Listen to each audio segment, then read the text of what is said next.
And welcome in. Happy Friday, everybody. Welcome to the Nick Club Wrestling Happy Hour. I am one half of your host and virtual bartender, Mr. Nick Teodoro. Joining me, as always, is my tag team partner in life, my wife, Mr. Cole. Cole, what do you have? Oh, you know me, some Tito, some orange, some crayon. Mr. Nick, tell the people what you're drinking and our three things for the show. I'm having my J. Lore Seven Oaks Cabernet, as per usual, as you like to say. Well, Cody Rhodes and the Wyatt Sicks have returned. Bronson Reed has joined the Alliance, and Hangman Page and Mercedes Moné win the Owen Hart Cup at AEW Double or Nothing. It is Friday, May 30th, 2025, and this is the Nick Club Wrestling Happy Hour. Wrestling has more than one royal family.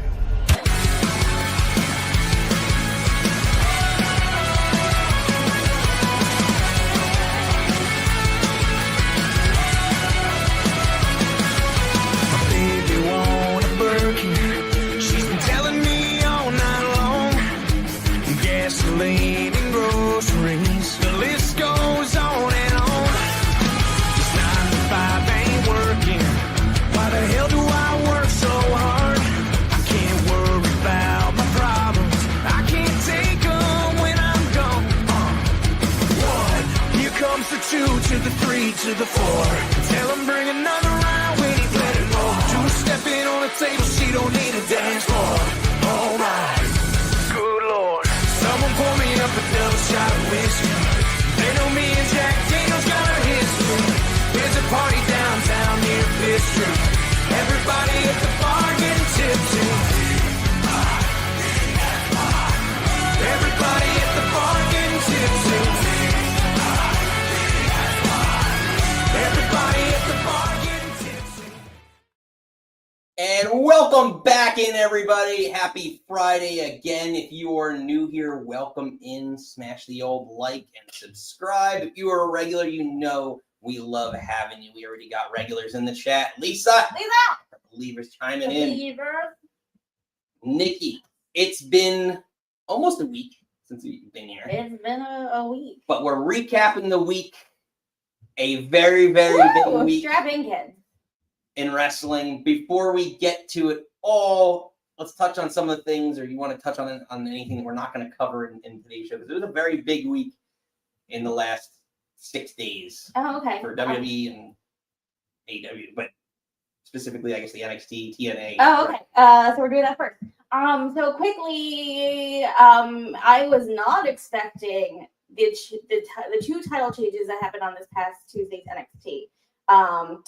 All Ego Ethan Page took the belt off Ricky Sane, the North American Championship, which I was surprised at, but hopefully that means Ricky's going to Maine. I love Ricky. I loved him so much in the AEW. I wanted them to do more with him, so I'm hoping him being on Maine, he goes to the moon.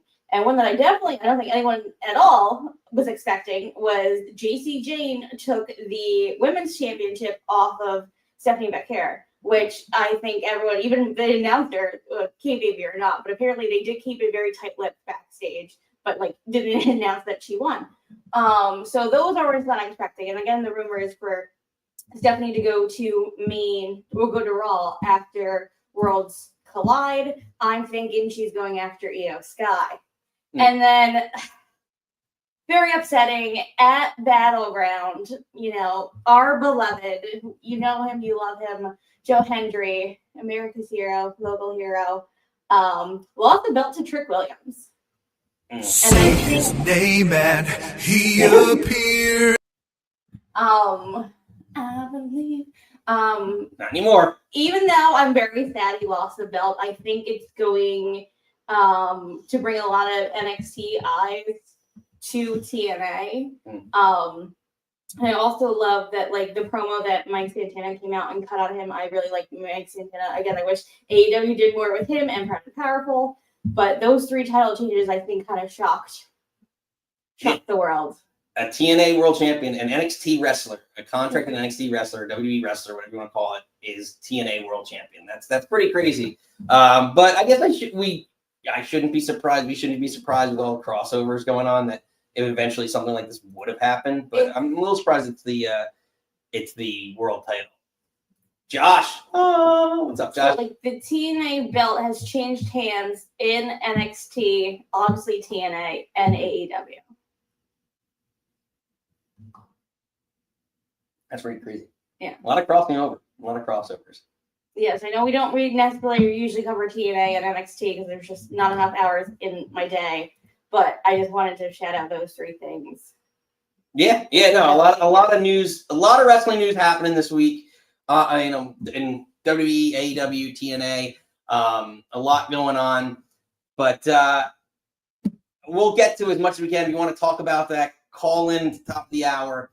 Let us know what you're drinking, what you're thinking. We can talk a little bit about TNA and the NXT crossover. Trick Williams, JC Jane being the new NXT Women's Champion. Mm-hmm. A lot, Stephanie McCare going up, potentially the main roster. A lot of those things. But Nikki, we usually kick off the show. Yeah. And I know he's chimed in the chat already, Josh. I know Josh's favorite segment, our favorite segment, it's Nikki's non-kayfabe news.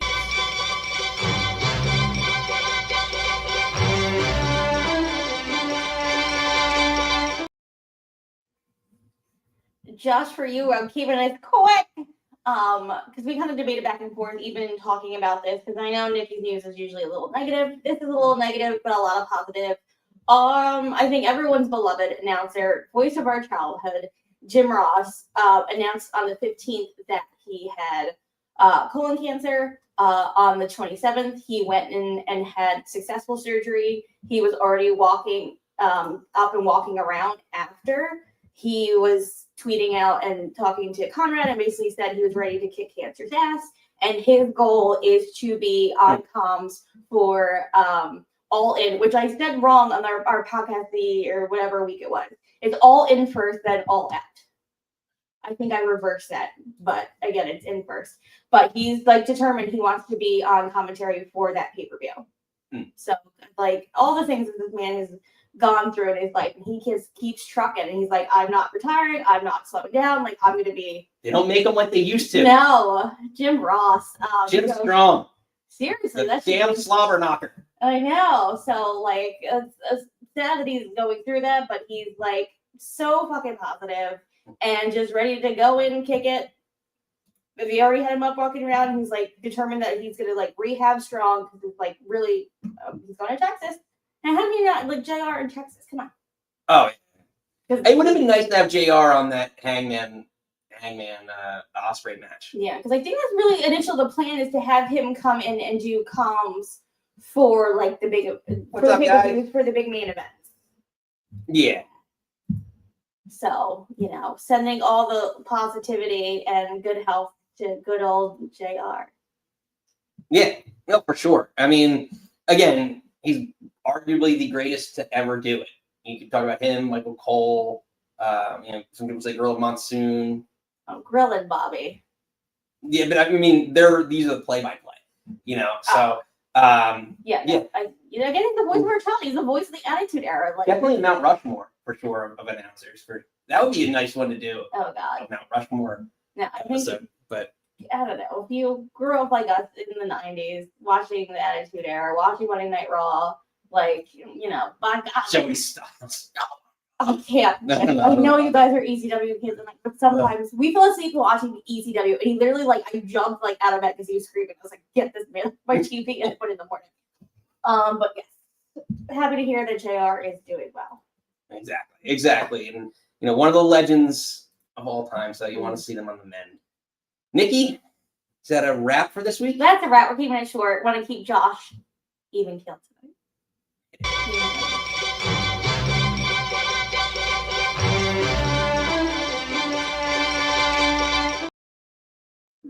All right, Nikki. Oh. We got a lot to get to. So as we've been doing, we've been breaking up the AEW and WWE segments. So starting with AEW and Double or Nothing. Just not to brag or anything, but a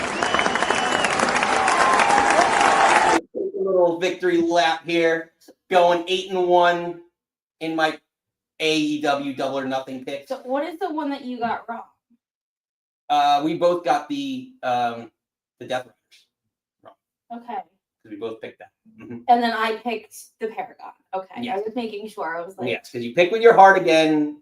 oh, well, that match didn't. One, I said coming into it, it did not need to be on the pay-per-view. And then having it after the Anarchy match before the main event was a terrible fucking spot to put any match. And it just. Well, that's fair. So, but regardless, it didn't do you any favors, so you are not the champ. The champ is here. Fine. But in case you missed it, let's take you back to last Sunday night over this past weekend.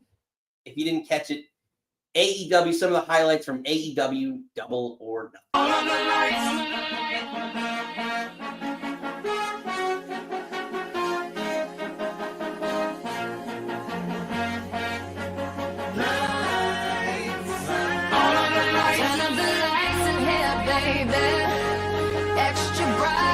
Y'all to see this.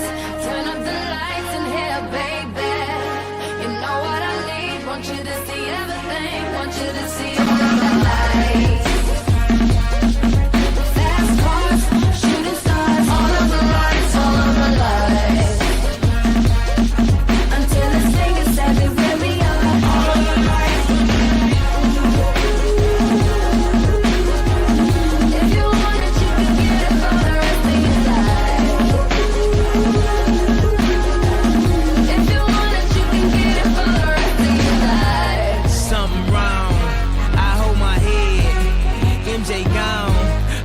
I did.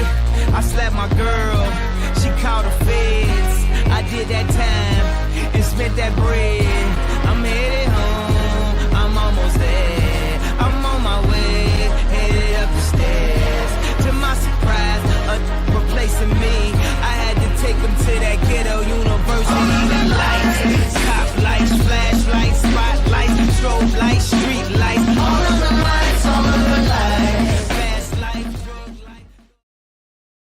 All right, Nikki. AEW Double or Nothing takeaways. Do you want to start? We always usually start with the ladies. I just quickly, I think when we did our show on Sunday, I think I was shitting on this pretty hard. Again, I still think there's some matches that didn't need to be on there to make it a smaller show, but like, I really love this pay-per-view. I think it's some people are saying I think Meltzer hated it, but like some other people are like really high on this. And I think this is maybe their best show of the year for them, to be honest. I love them bookending with the two Owen Cup matches. I thought it was surprising that like Martha wasn't there because I feel like last time, especially it might be the first time. I'm pretty sure the last time she came out, they're all wearing their cute little hats. And then she like presented the belt and the thing, and it was like weird that like Mercedes just kind of like ran up the ramp and then just was like staring at it. I thought that was different than it was in previous years, but obviously we knew Mercedes was going to win.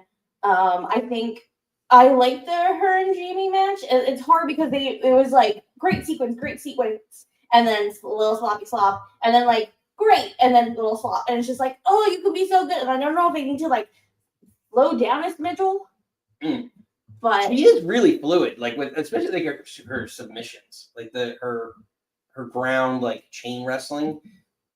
Mercedes, Sasha Banks, whatever you want to call her, she's phenomenal at doing that.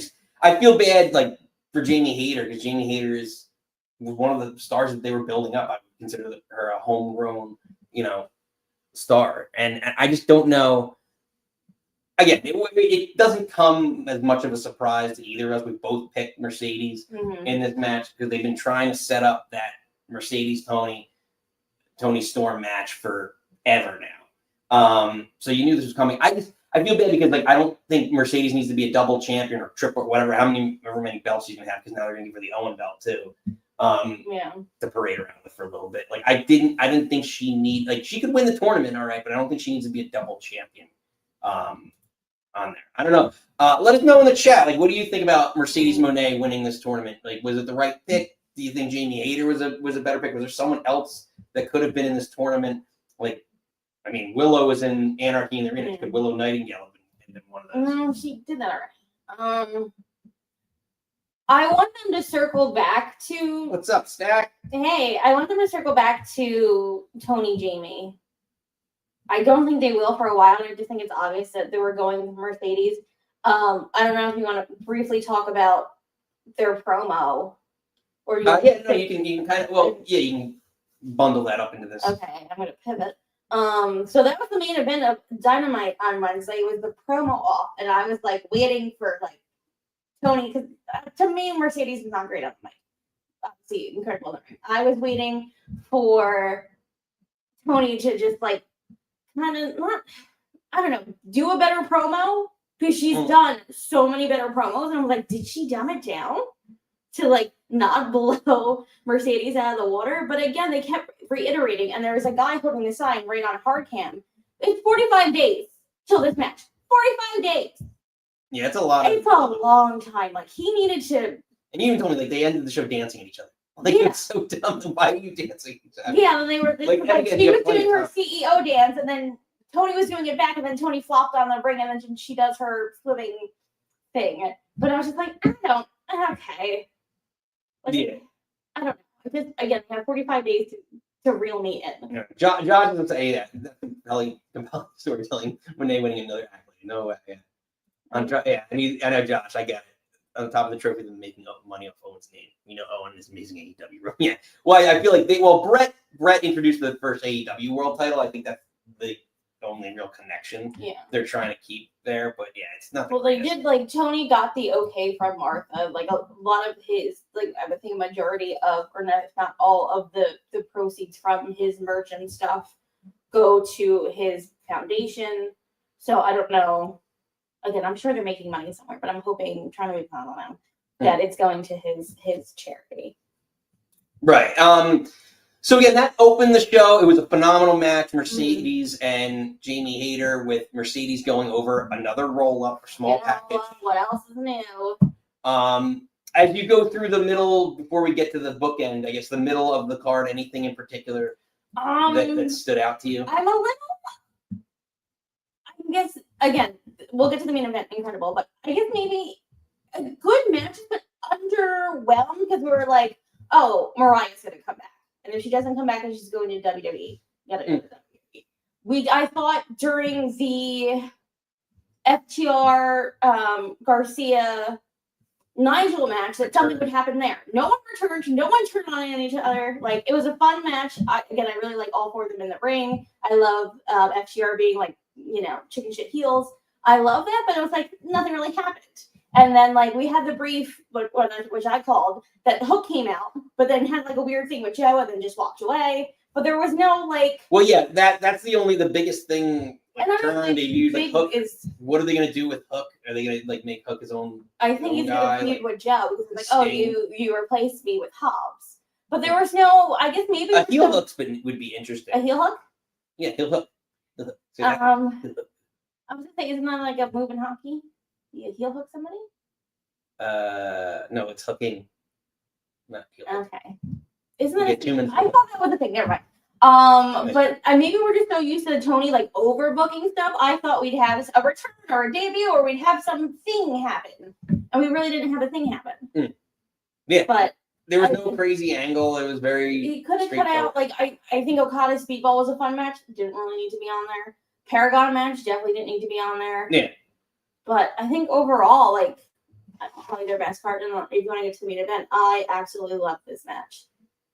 Yes. So going into the actual main event, we do see, as we correctly predicted, right?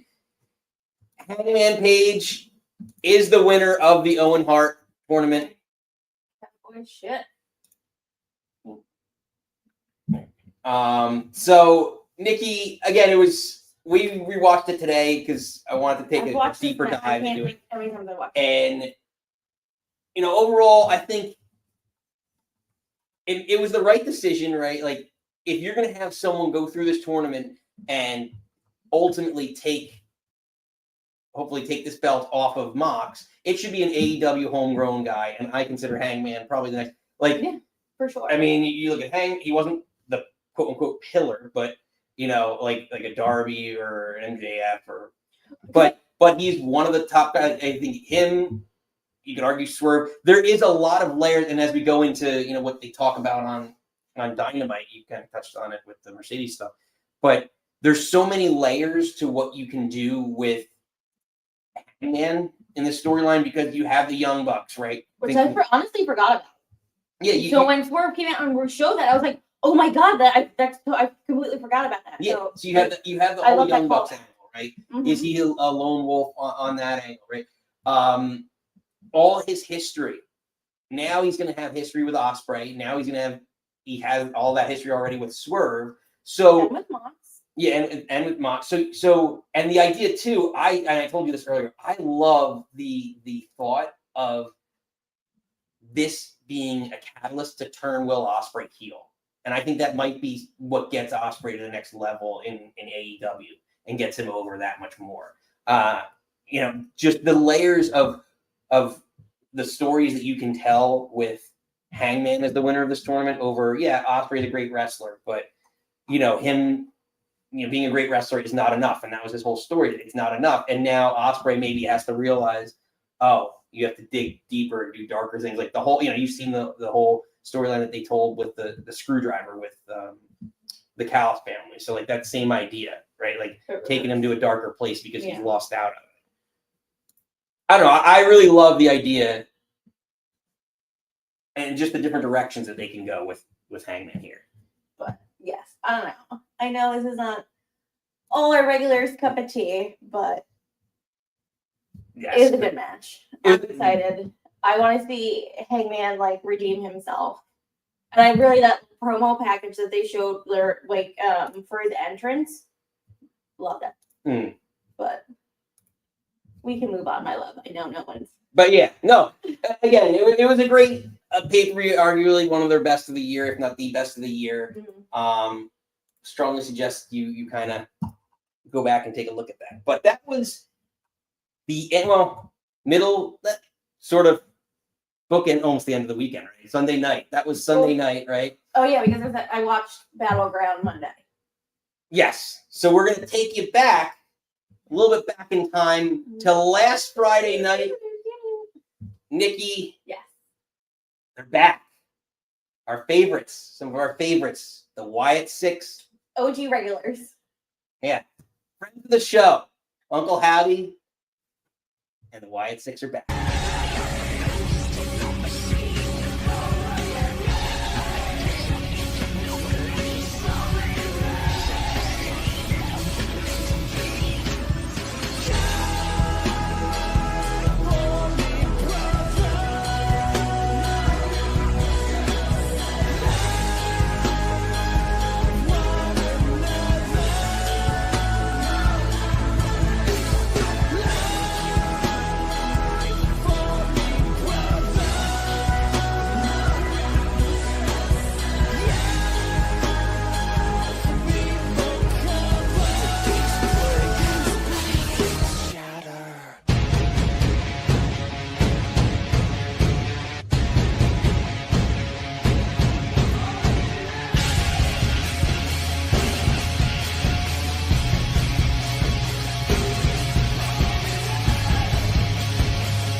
Nikki, the Wyatt Sicks are back.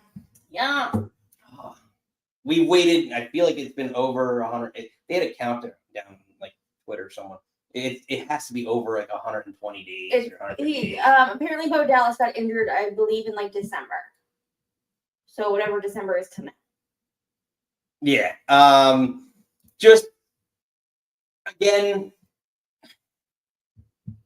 it's hard to book them. I feel like there's a lot. I mean, maybe injury. Like they were kind of thrown around towards the end at Raw, with the whole American-made grouping, and then the Carrying Cross. What were they calling them now? The last prophecy. What was it? No, the Testament. The final testament. Yeah. We're close. We're getting close, but yeah, it just they got lost, and we have so much hope for them. So Yeah, I'm concerned, but I think this is a good way to reintroduce them, Mhm. having them take out literally everybody here in the tag division. A little like there's some sloppiness. Like I know, like Nikki was waiting for like the camera person to set up. It was a little bit, it's like a little bit spooky there, but I think they're getting back into the rhythm of it. But I don't know. I just don't know where. Like I know we talked to Ed about it, like he wants them. Like some people say they should have their own universe. Like you should visit. I know Vince Russo's like they should have their own universe. You should visit them at the Wyatt compound. I don't know. Again, like there's a pro to this because the tag division has so many bodies in it that they can just destroy people. But is this the right spot for them to be in at this point? Like, would you rather them have a more meaningful storyline? What I'm hoping is because obviously it was Bray's birthday, so they did have when they instead of blowing out the lantern, they blew out a cake. Which I thought There's Ed. Ed's back in the chat. So I thought that was super sweet. What I'm hoping is, because they did come out and destroy the tag teams, but who got the sister Abigail? Gargano. Yeah, Gargano. Who used to be in a faction with Gargano? Loomis. So if they're sticking to when they were feuding with Chad Gable, it's because Chad Gable was mean to Otis and Tozawa and Maxine. So now are they finally going around and like getting revenge? Because again, those promos and those Easter eggs and the scan the codes and all the movies we had to watch, Uncle Howdy wrote a letter to every single one of the members saying like, a family betrayed you, I will take you in, I will be your family. So are we finally going around to that they're gonna now fight with DIY to get revenge for Loomis? I'm hoping, I really hope I hope this is not a one-off thing, that it was a cute tribute to Bray on his birthday. We all miss him, but I'm hoping that with Gargano taking the sister Abigail, it will lead to something. And then again, they brought, because Candice was running around with Nia Jax, and obviously that dissolved when Tiffy took the belt off Nia. And now Candice LeRae got involved in Tommaso's match with Sabin. So, and everyone's like, oh my God, that's Johnny Gargano's wife. I was like, we all know this. So, like, you're introducing a female into that group now because you have Nikki. So, I'm hoping that is the feud going forward. Yeah, I mean, I get it. That you sold me on that. You could sell me on the fact that he's making amends for all the wrongs that his family members have gotten. So if this is Loomis's turn, that'd be interesting because I guess Gacy doesn't really have anybody. No, they don't. Who would Nikki Cross go after? Alexa? Again, are they bringing that back around now? They're all on SmackDown. Yeah, does this circle back to Alexa? Maybe post Money in the Bank. Yeah, because Alexa's in the match. I still want Alexa in this group in the worst way because I just think it would just close a lot of loops and it just makes a lot of sense. But yeah, I don't know. I just feel like I know people worry about there being spoopy, but like I feel like you can just ground this maybe more cult like how Bray was in NXT, and then maybe you can book them more easily. Yeah. I don't know. I'm really hoping. I hope this is not just a one-off. I hope they do something. That's why I'm really hoping that like how many 6, 8, 10, 8 people that were. Because it was a tag match, and the two teams came out. There's at least 6. Yeah. So I'm hoping, they could have done the Profits because they're champions, but I feel like I'm hoping they picked Gargano for a reason. Yeah, I mean that that makes the most sense. Yeah. You sold me on it. I like it. I'm trying to be positive. Lisa agrees with me though. She wants Alexa in the group. Yeah, I think I'm glad they're kind of slow play. I don't want to just be like, she's back. I'm like a great family reunion. I want a little more story. Let's circle back to it. Again, I think it has between Alexa and Nikki. I think maybe if they do a quick program with DIY, and then we'll circle back to Alexa post Money in the Bank. Triple H likes his long cons, so. Yeah, which nothing wrong with that. Nothing wrong with that. But let us know in the chat below where you want to see the Wyatt Sicks. What's next? Do you like where Nikki has them going with DIY and Gargano and that group? I mean, they have Candace, so at least you can have Candace and Nikki face off. So that does make some sense. And I guess who's the tag team? Is it Loomis Gacy? It seems like it's Loomis Gacy. We're doing the most of the tag work on it. But I don't know. We'll see. Again, that kicked off this weekend, which was just a crazy weekend in wrestling. A lot of news to get to. So that started on Friday, or that ended Friday's show.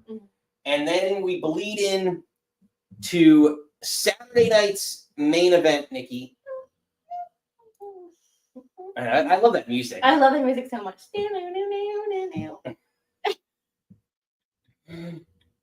So we kick it off. Saturday night's main event. Nikki, there's a new member in the alliance.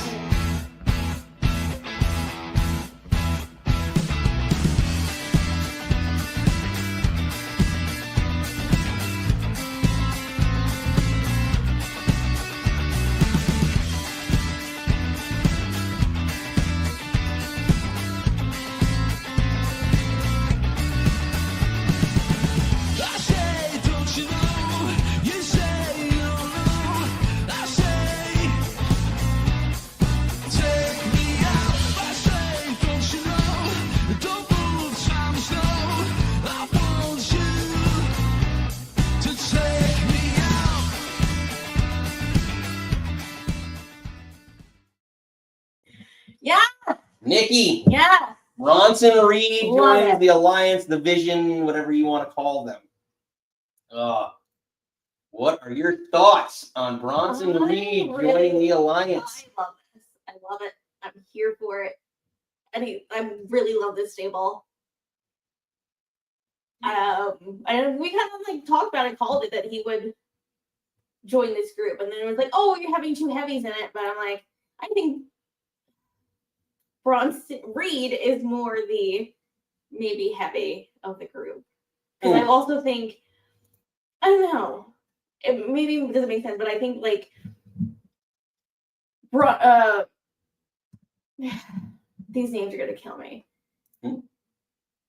Braun is going to be more of your like power speed guy, and I feel like Reed is gonna come in and be your big heavy closer. If that makes sense. That makes sense. So Ed's agreeing. He's glad because you need Bronson Reed join Coily and Seth Rollins. Yeah, no, this is. I love this. Lisa's loving it too. You know, it kind of reminds me of a little bit lighter. You know, we talked about this years past about like or shows past about like starting like almost like a natural disasters type, like a new era natural disasters type tag team, and not the same level because Braun Breaker is like ridiculously. I can't. in shape. The Bronze and the Bronze. I know the double B. Breaker's real name in real life is Bronson. I know it's a lot, but it's almost like starting a new age natural disasters kind of tag team. So also friend of the show. Okay, team. Uncle Fred. This is WWE Hall of Famer Fred Ottman, and you're watching Nick Club Wrestling Happy Hour.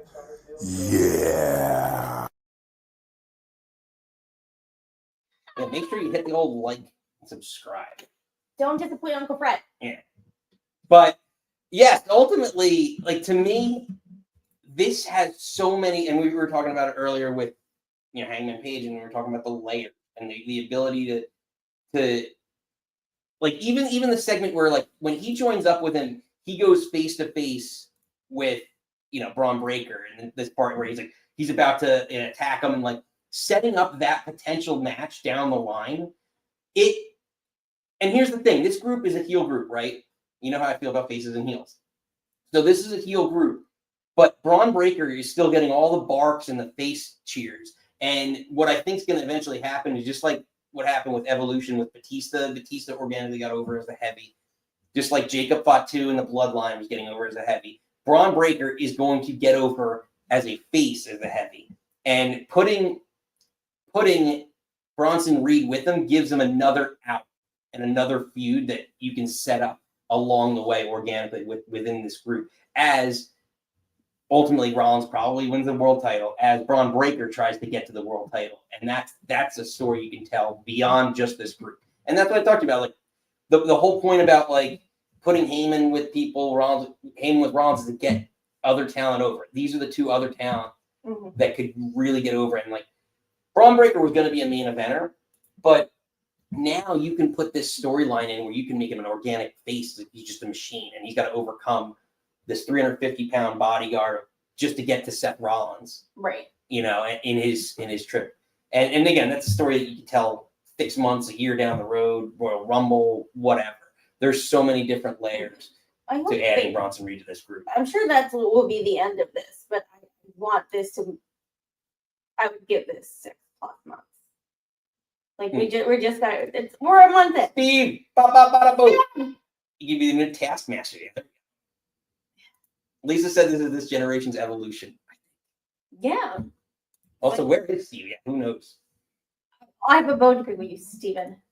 Unbelievable. But yeah, let us know in the chat. I don't know. Where do you see this all going? Do you like this? Did you want to see somebody else? Could there have been somebody else? Any other thoughts of? I don't know. It could still grow. Again, the thing with like, if this is also sort of a nod to the Dangerous Alliance or like the Heenan family, like we can keep adding people. Again, I still like we talked about. I would love to see Becky Lynch. I would love for them to bring up an NXT kid again with him losing. I'm pretty sure he lost at Battleground. Have D'Angelo come up. Yeah, no. I think it was but like I'd rather see also like maybe a younger. Yeah, no. Obviously, like Bronson are your up and coming kids, but also maybe you need like a little baby in the group. Yeah, no, that's fair. Baby. That's fair. So that opened Saturday night's main event, but the end of the night, we did get to finally see a main event for Jey Uso. I know. It's so exciting. You know, he has main evented Raws, but this is like actual this big event. I know it's technically do you consider Saturday night main events PLEs? No. It's still debatable. A bigger event. Go Jay, get it, girl. But ultimately, yeah, Jey Uso main evented Saturday night's main event, and he needed a little help from his friend. Nikki, boys are back in town.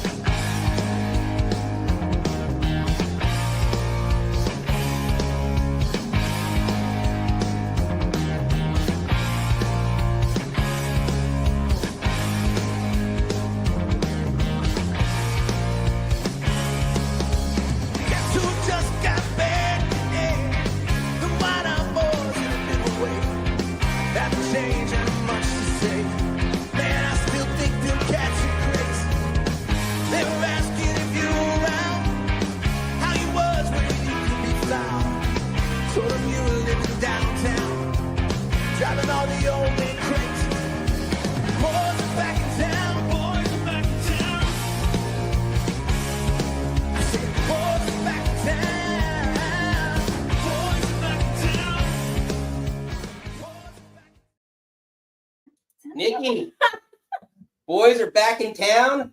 Cody Rhodes is back. Cody Rhodes. Nikki, what is your thoughts on the captain, El Capitan? The quarterback is back, baby.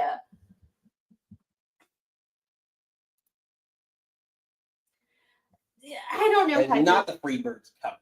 I don't know how. Or wait, is that Ben? No, wait, I don't know. No, I think Michael P.S. Hayes, Freebird. No. I don't know about this because well, first I think the Jay and Logan match is better than I anticipated because I was worried about it. Then John Cena coming out, but I think it makes sense when when Cena was like, "Oh, if I leave with this championship belt, and then the YouTuber takes the belt off you, wouldn't that ruin wrestling?" So that's good. Like, I like that story, but it's just like Cody running out and be like, "So a tag team match, bye." I feel like when something went wrong or something did something, and he literally had 30 seconds to hit his mark and say, "We're doing this match." I don't know, because we talked about that they want to add Travis Scott somewhere. Would I rather see Cena and Logan Paul than Cena and Travis Scott? Yes. Because then also you can have Logan Paul basically do the whole match. But Cena doesn't have to get in the ring. But Yeah, well, yeah, that's the idea, right? You So- protect him with someone more athletic. Yeah. I just think people were kind of rumblings online, like, is this sort of a waste of one of Cena's dates? No, because well, here's the thing, like, I don't want to see him in singles matches against. I didn't really want to see him in a single match against Ron, our truth, but beat up Ron Cena. Yeah, beat up Ron Cena. Well, I don't know, like I don't think it's a waste in a sense of like, I don't know. I mean, what else do you? I mean, the Punk match, yeah. If you don't get yeah, the we're not Punk doing match, Punk Cam at Money in the Bank. you already did the Orton match. Like, what other throwbacks I just don't know if I do you wanted really want to see? Cody and Cena together so quickly. Right, but again, he's not leaving WrestleMania next year. He's leaving December. So you also want to have the idea of like an allure if he could lose at any time between September. Do you and December. think Cody takes the belt off him at like SummerSlam, and then all of a sudden he's going to turn face again and have like a face run? Yeah, like I think he realizes the error of his ways, and like he ends up on top. Kind of like it was a storyline that Bubba Ray pitched with the Bully Ray gimmick years ago, and he's like, learning like the error of my ways after the course of the whole year of beating up people, and that the anti-bullying stuff that would go over real well. I think it actually would. So like him realizing, yeah, like I tried to sell my soul for this, even though he did get it. So I guess. I don't know. Again, I think it'd be a fun match. Like, Joho is going nuts. Wait, Oh. You're saying the world champion whose moniker is in fact main event Jey Uso actually main event something? Yes. Nick Giltilly, Shawn Michaels, Visceral, and it was never actually on a WrestleMania. oh boy. Unbelievable. No, I don't want 18. 17's enough. But yeah, I mean, ultimately, yeah. Putting them together, I think it's just a build. Like you have Money in the Bank. Is there another pay-per-view in between? SummerSlam, like he's probably not going to be on that in between. So we have this conversation every Friday. We need to put on like a sticky note somewhere. But I mean, point being though, like you don't need Cena on the interim, Well, there's the another transitional Saturday pay-per-view. main event in July. Right. You don't need him on all that stuff to keep the feud going. So like, yeah, tag match now to get it to SummerSlam. Maybe Cena wins again at SummerSlam with some weird, like SummerSlam this past year was WrestleMania light.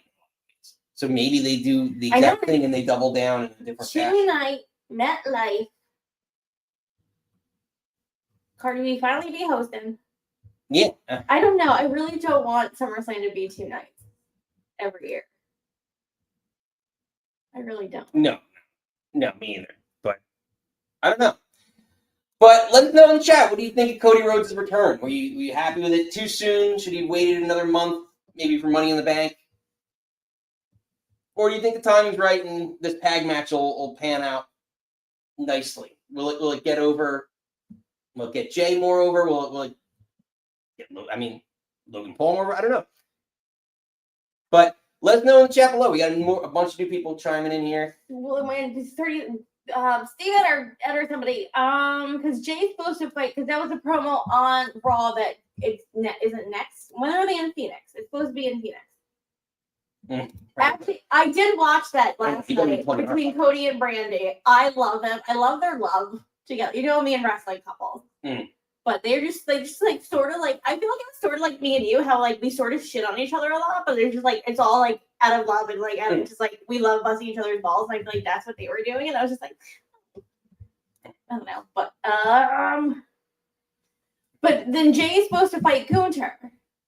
Yes, which is also promoted on Raw, which is something. But I'm trying to figure out when that is. He's like, "Well, I'll see you in Phoenix." Is that next week?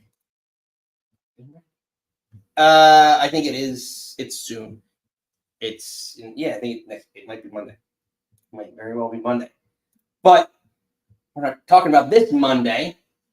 Good segue. Let's go. Next Monday. Let's talk about this past Monday. Okay. Because, Nikki, as we get into Monday Night Raw, as we bleed in over to Monday Night Raw this past week, we start to see the picture coming together for Money in the Bank, right? Money in the Bank is next Friday, which, by the way, that is our preview show, Money in the Bank, next Friday. Make sure... Money in the Bank is next Saturday. Our Money in the Bank is next Friday. Yes. Our Money in the Bank preview show is next Friday at 6. And we are always here Friday at 6. And, Nikki, we get to bring back, for the regulars, I have handed out exclusive, not Rice of Rome. It's not Rice of Rome. It's not Rice of Rome. Exclusive regular in the bank briefcases are coming back. So, any of the regulars, you feel passionate about a topic, we're letting them rant for 30 seconds next week on the Money in the Bank preview show. So if they have a match they want to talk about, something's going on, who they want to win, they can call in and you'll see a little cash in, something a little bit like this. Cashing in is Money in the Bank. Therefore, this will now be a triple threat match. A triple threat match. So if Nick and I are talking about a thing and you want to comment on the thing and not wait till our call-ins at the end of the show, cash in your Money in the Bank, and then you get to come talk. Exactly. You get 30 seconds to a minute, depending, to rant about your topic at hand. So, breaking that out to fun Money in the Bank season. But, Nikki, we do have Money in the Bank qualifiers. Mm-hmm. So, this past week, we saw Giulia and Kairi Sane qualify for Money in the Bank. Go on, take the money and run. Go on, take the money and run. Ooh. So go on, take the money and run. Oh, yeah. Go on, take the money and run. Ooh.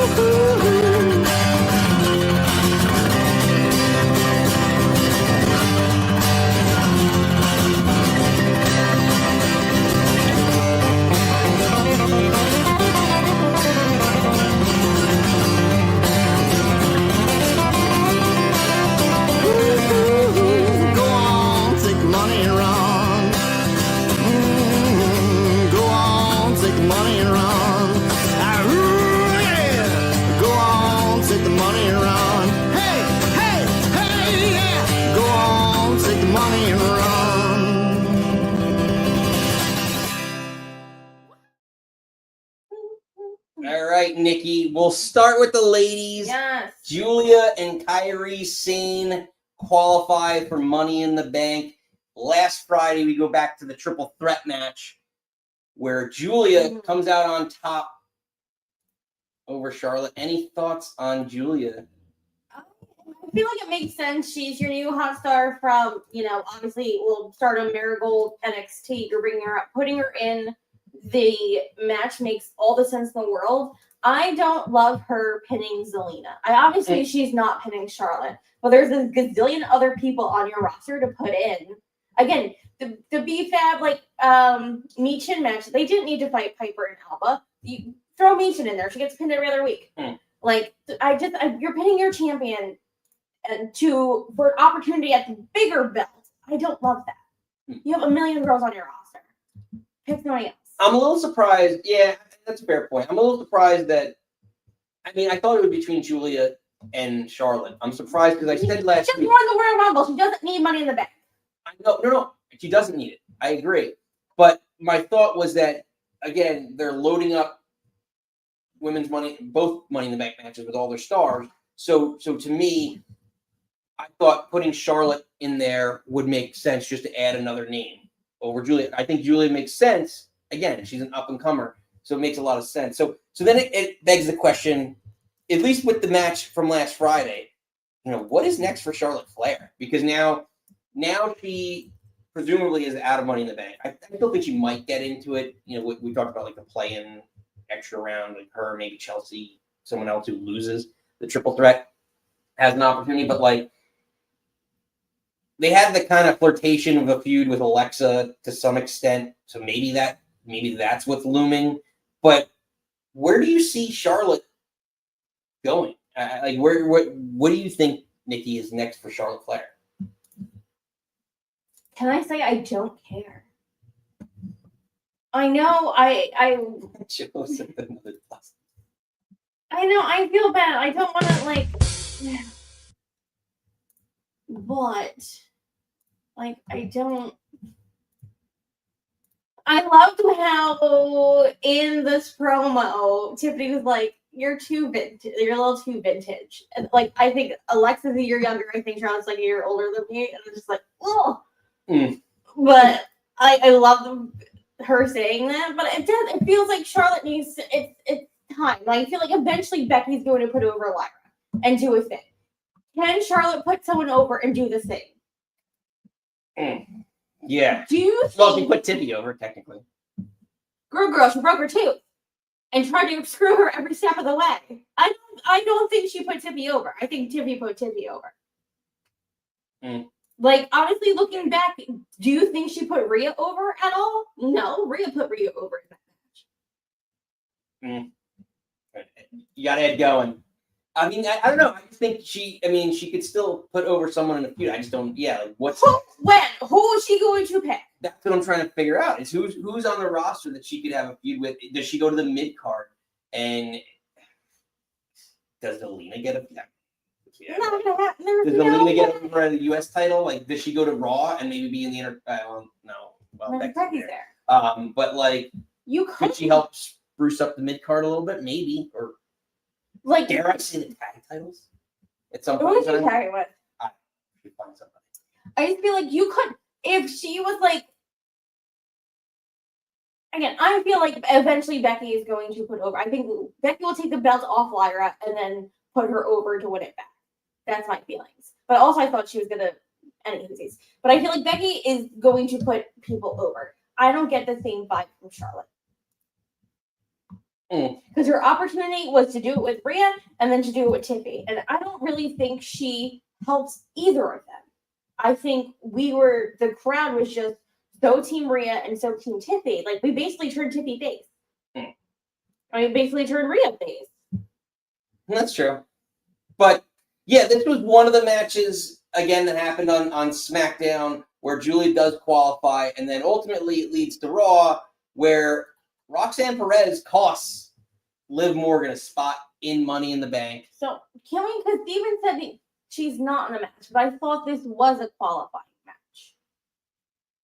That she was like, I'm going to go talk to Adam Pearce and get a qualifying match. And then she had the match with Kairi. Was it not for this match is for? Yeah, that's my understanding.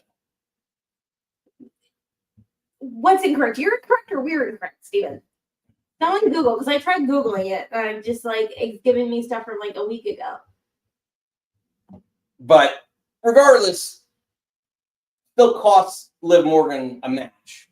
So tensions are rising between Roxanne Perez, Liv Morgan, and Raquel Rodriguez. That would be an interesting dynamic that's going on between the Judgment Day. Like, what if after all this, because after this match, Liv Morgan goes up to Raquel Rodriguez and says, like, I'm just disappointed in you. Right? Really, you should have known better. So I wonder if maybe they could do that twist where Raquel ends up with Roxanne. No. Hear me out. Honestly. If Roxanne goes with Dom, then we could see Rhea and Liv tag together, which would be a crazy tag team. So but in WWE.com, it just says Kairi Sane defeats Liv Morgan amid Judgment Day drama. So maybe it's not. So maybe it isn't. Well. But I really shout out to Carlito. I know we dissected the Judgment Day and Liv so hard last year, and I know we're trying not to do like a word for word spot for spot thing anymore.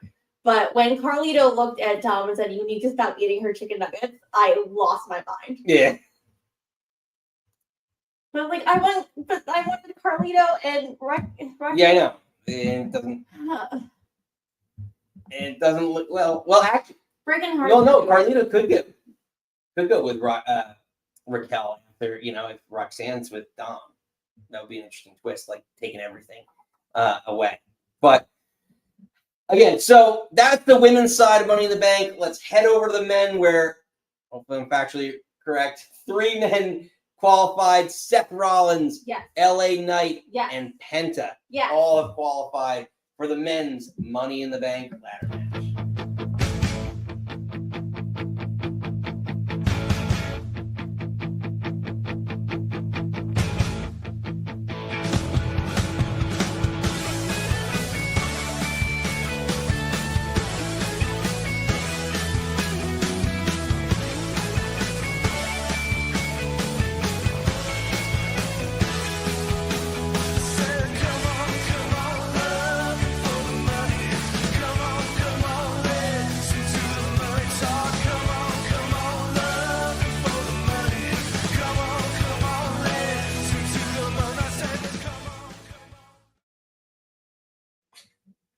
Love it for the money. A little AC/DC remix there. Okay.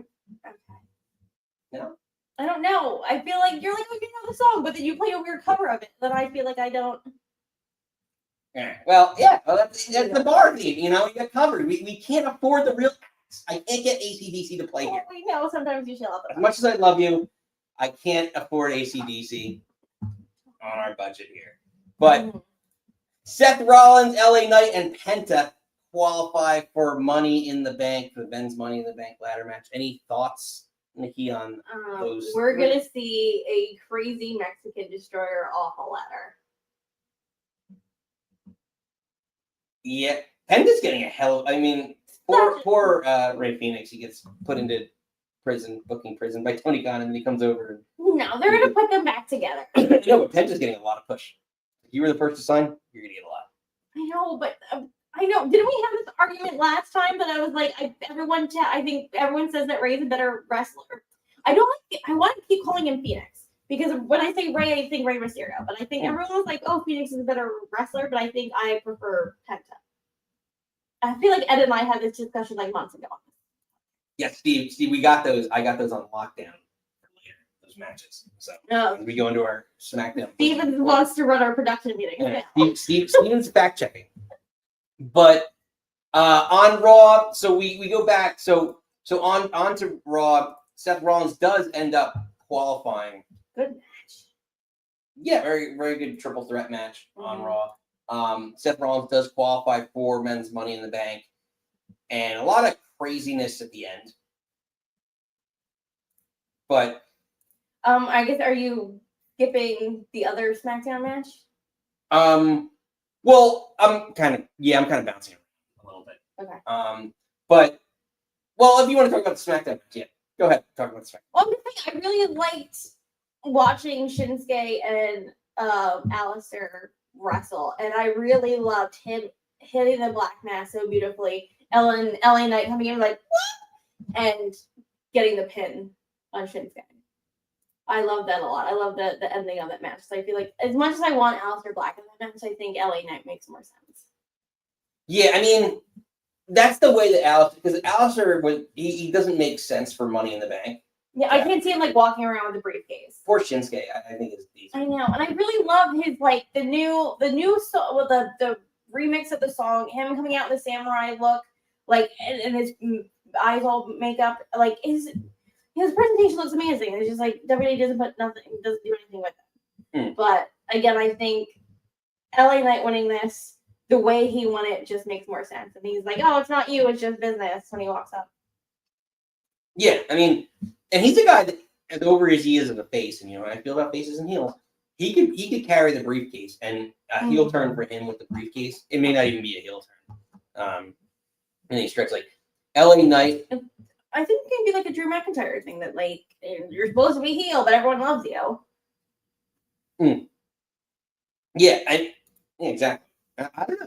But I thought, yeah, again, it's the right call. Again, like I said, they're stacking the card with as big a names as they can have. LA Knight should be on the card, right? Like Seth Rollins. So Seth Rollins should be on the card.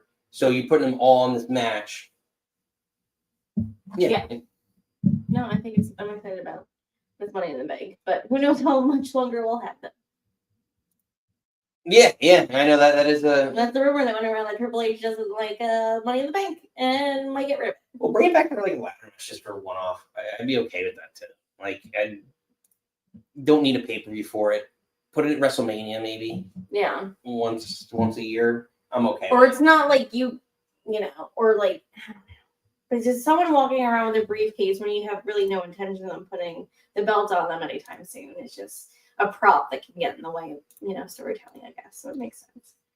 Well, always, I mean, usually the Money in the Bank winner just goes on a crazy losing streak. Like, and usually they have like Miz, Rollins had like the mid-card title while they had it, just to like kind of protect them, but they were losing everything. Yeah.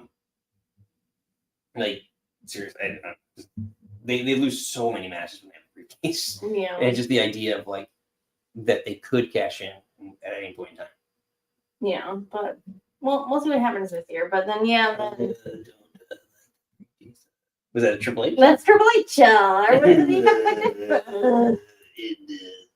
If you haven't, do yourself a favor, watch Camp WWE from 2014, when the WWE Network first was a thing, and they had all those like special one-off things. Seth Green does this cartoon of people, the WWE wrestlers at camp, and they do a Triple H, and it's hysterical. So he talks like this. Stephanie, go watch it. Any losers. But yeah, Digress. a very exciting week. So Seth and Money in the Bank is very interesting. I like that. I don't know. I think do we see him being the 2-time Anarchy. No, that was Sunday night. No, I know, but it could just be straight craziness with Seth, like in that match now, because you have his whole group. Now you can throw in like people countering that. Yeah, like CM Punk's gonna. I think Punk is gonna end up in the Money in the Bank ladder match, to be honest. Especially after like the way Raw kind of went down and ended. Like, I just get the feeling, you're gonna see with Punk ending up like that, like he'll find a way to get into the match. Then I want him to win and cash it on John Cena. That would be kind of good. That's a good. I like that. I like it. You sold me on it. Well, Nikki, we are just about to that time, top of the hour, where we open up the phone lines. I put it in the chat. The StreamYard link is there. Click on the link, write in your name. Let us know what you're drinking, what you're thinking. You want to talk about all the craziness that happened this week, stemming back from, last Friday, the Wyatt Sicks returned. We got Saturday night's main event. Bronson Reed joined the Alliance. Cody Rhodes returning, and then announcing the Saturday night's main event, of Cody Rhodes and Jey Uso. The boys back in town. They're going to take on Logan Paul and John Cena. Do you want to talk about AEW? Ed's favorite, AEW, Double or Nothing. Let's talk about that. Yeah. Anarchy in the Arena. Hook's return, maybe? You got Battleground, where Joe Hendry lost the belt. You have NXT, where title changes were being all over the place. JC Jane, girl. Right place, right time. Get it. I guess so, yeah. Like, what's next for NXT? Jasper Troy, man. Jasper Troy debuted. I forgot about that. Yeah, no, he had a match. We need to do a wrap on our LFG thing. He was not who I wanted to win. But like came out with those dumb chains, does the same okay guy, and then like there's now in a program with Obafemi, and then Obafemi's cutting a promo on him, and he's just like kind of sitting there, and then he goes like, "What's happening?" NXT, you're the Wild West, my dear, the Wild fucking West. Seriously. Well, my response. What response? Just everything. Your response to everything. All right, Nikki. Let's hit it. We put the link in there. Let's see who's on the line. We'll throw it out there. Nikki, my little blondie. The snare.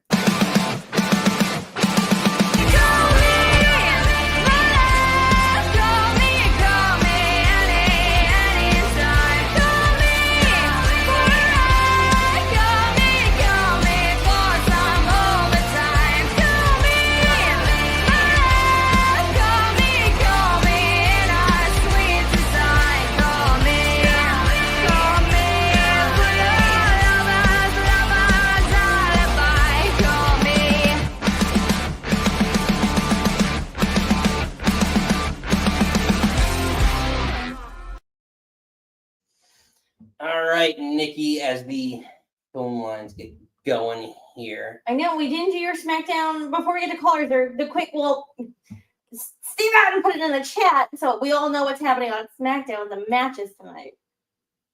Yeah, so Steven, spoiler, Steven. John Cena and Cody Rhodes are going to come face to face. Yeah. Once again, I don't know what else could be said.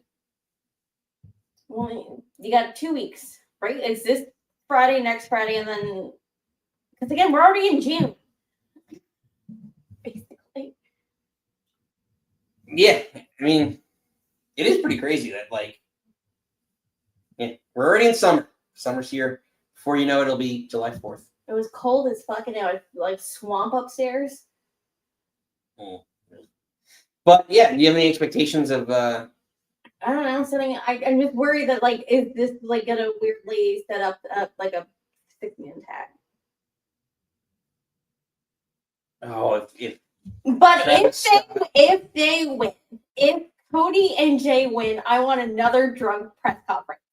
Because their YouTube channel just re-uploaded the cut of that video. Give me a drunk Jay and Cody. Do you feel him? Do you feel him, sir? Like that's what I want.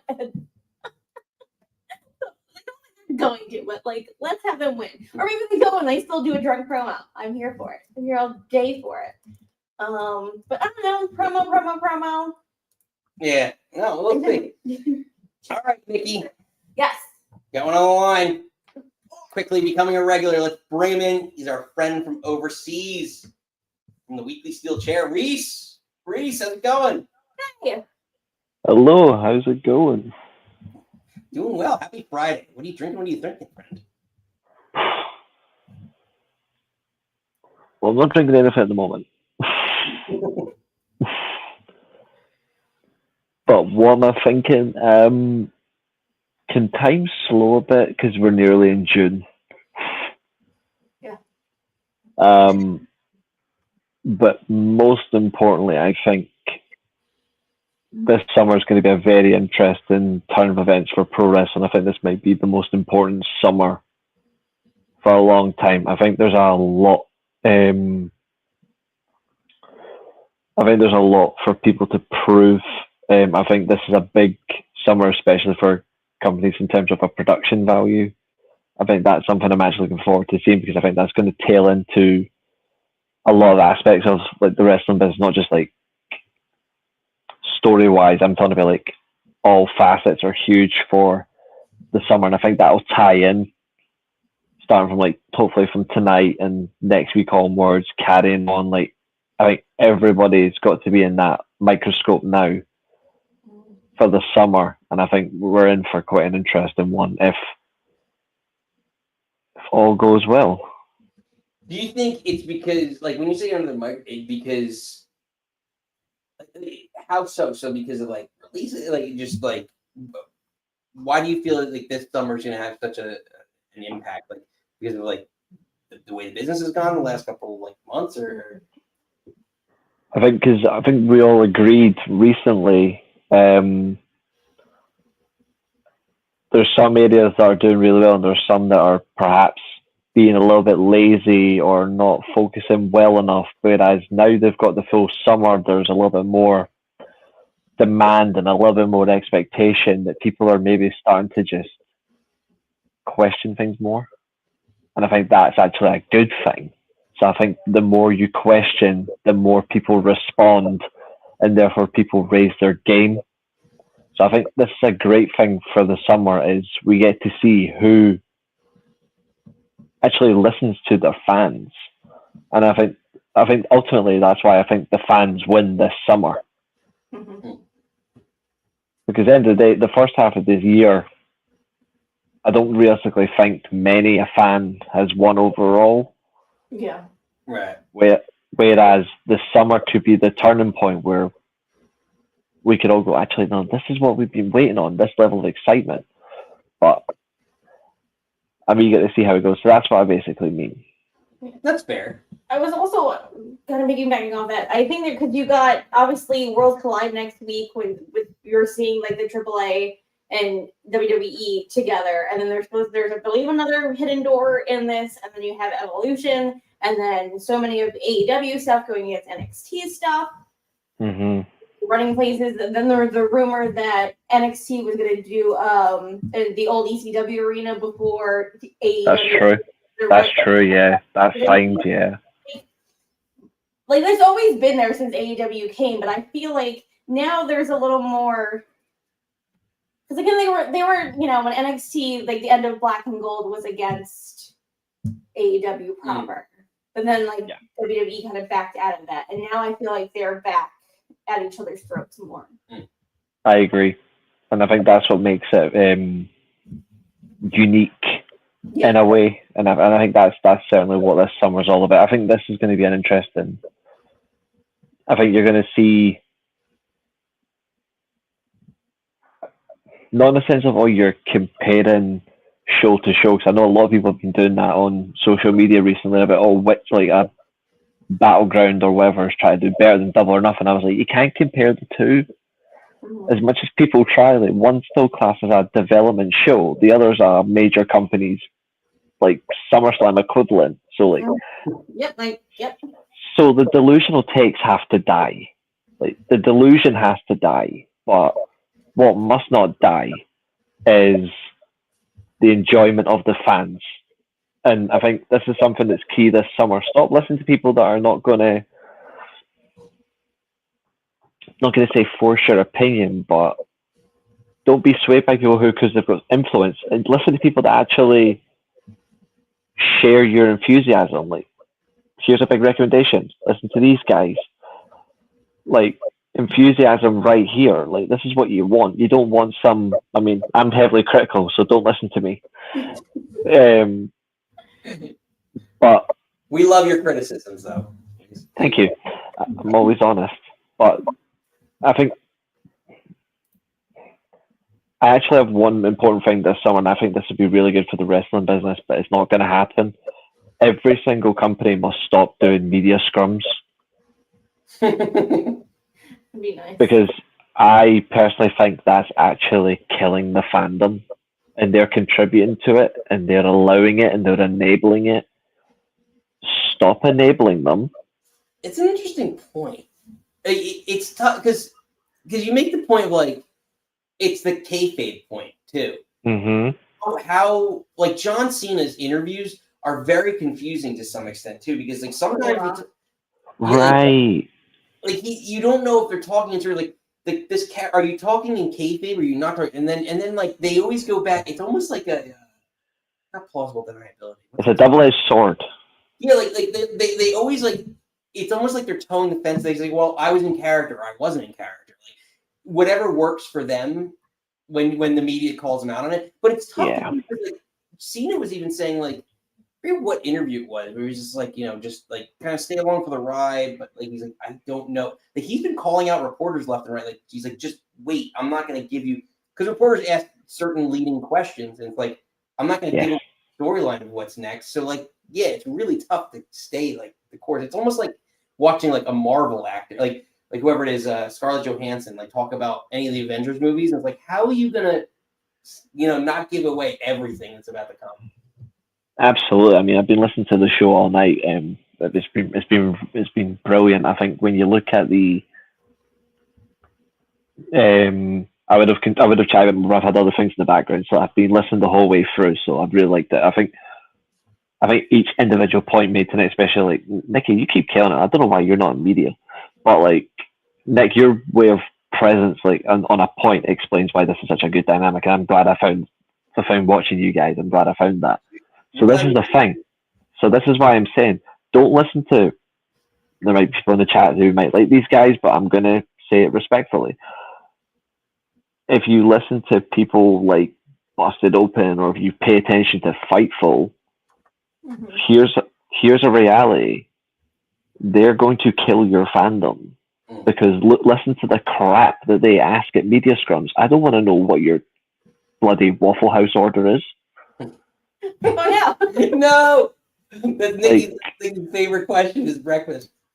I mean, it's absolute. I mean, it's crazy. Yeah, like I understand the question, but that would be something that you should ask at like a WrestleCon, not in a media scrum. Like so that's why I agree about the stupidity of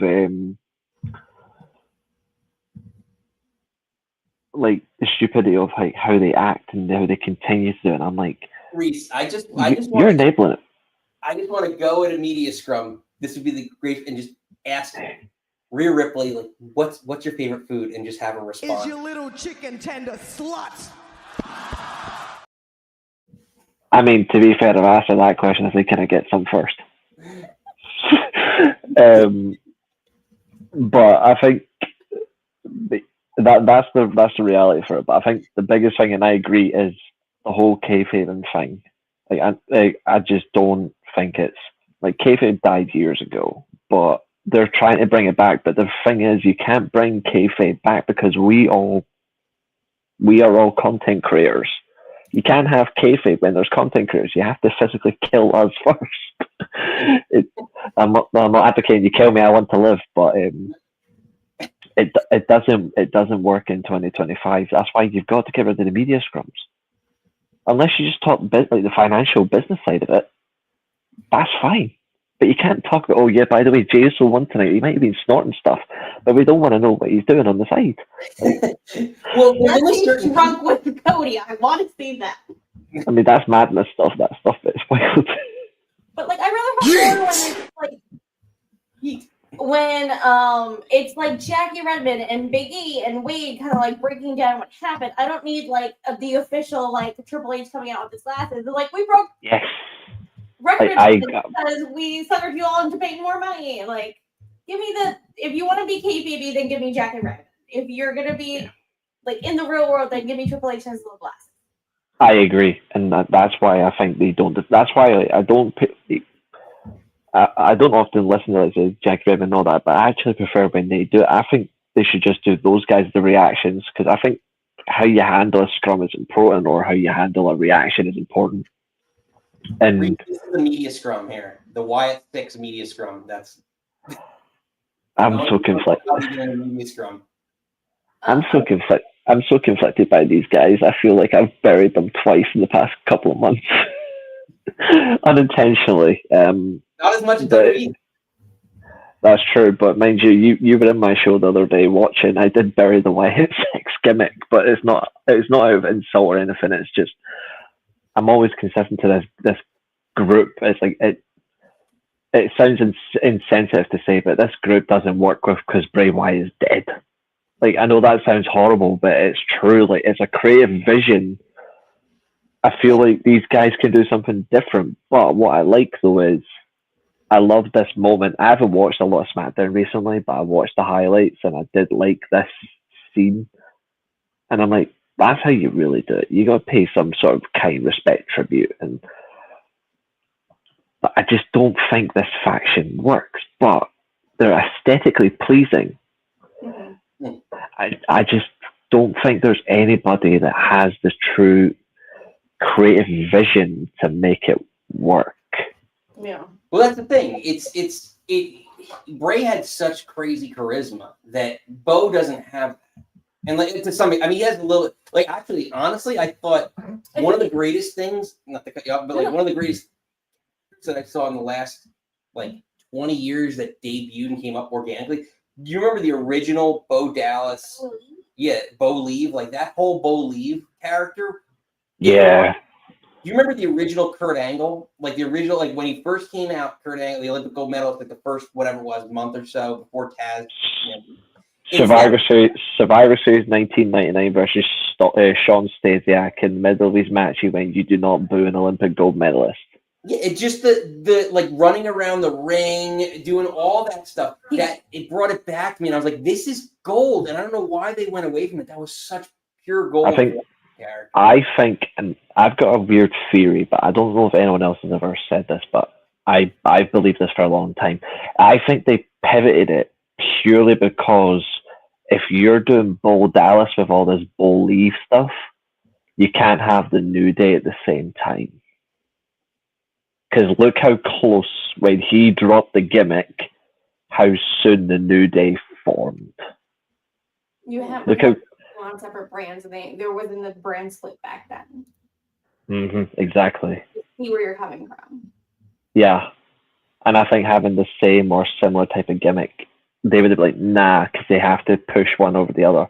That's why I've said, that's why I said earlier on, because I got asked on my stream earlier on, I got asked about Mariah May and her going to WWE, and they're like, oh, how do you think she'll fare? And I was like, she'll probably do well, but the reality is the minute she walks into WWE, she's going to get repackaged like a nun trying to pray to God. She is going, like, and they're like, and I got asked the question, why is she going to get repackaged? I was like, because one, she was before Tiffany Stratton.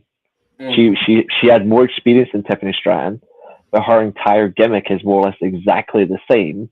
But WWE are so adamant their version is better, or their version is more relevant. Therefore, you have to keep Tiffany Stratton as the Barbie Girl princess. You can't have two. So Mariah May is either going to get repackaged into some sort of bizarre character, or they're going to take her on a different angle, like Ethan Page, and it'll feel totally different. It will still feel Mariah May, but it won't be the Mariah May that you see, because polar opposites at times do attract. But Mariah May and Tiffany Stratton, they can't have each other together, because Mariah May won't be on NXT long either. There's no way.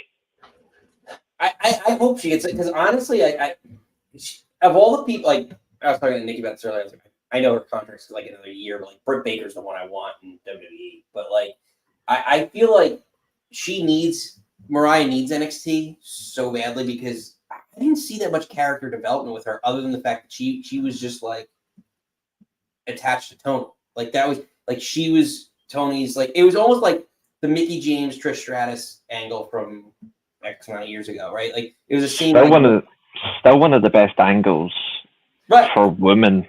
Yeah, I don't have to disagree with both of you on how you're treating Mariah May. I don't think she's as similar to Tiffy as I think you can make her. I know she's like that blonde Barbie girl, but I feel like you can make her that darker Barbie girl, because her promos of Tony and like To Death Do His Part, I'm the woman from hell, that you can make her maybe a little darker, maybe more. I think that's what they should do. A little goth Barbie girl. If I can talk, but like I don't. That's a great pun, Steve. That's a great. Steven said nonsense. The thing is like before she went to AEW, Mariah May was using the like Barbie Girl-esque character and stardom is what she got over with. So, but she morphed. I like the Woman from Hell gimmick. I don't know how WWE would project it. That's the only thing. But I mean, to be fair, I say why the hell not? Go for it. Yeah, I don't. No. Although to be fair, if she came out like a nun, though, I would still pop for it. Please don't do that. A nun before the bell, and then I don't know, because don't encourage this chat with any of these. Oh, I will. I will. The worst. All sins and war, and keep it coming. Fair enough. Reese, before we let you go, what's your last shot? Let everyone know where they can find it. My all right, so you can find me on the Weekly Steel Chair, where I'm pretty much streaming every single day now. So that's totally different for me, but that's fun. My last shot is keep listening to these guys. Great channel, good laughs, good fun. They don't give you bullshit.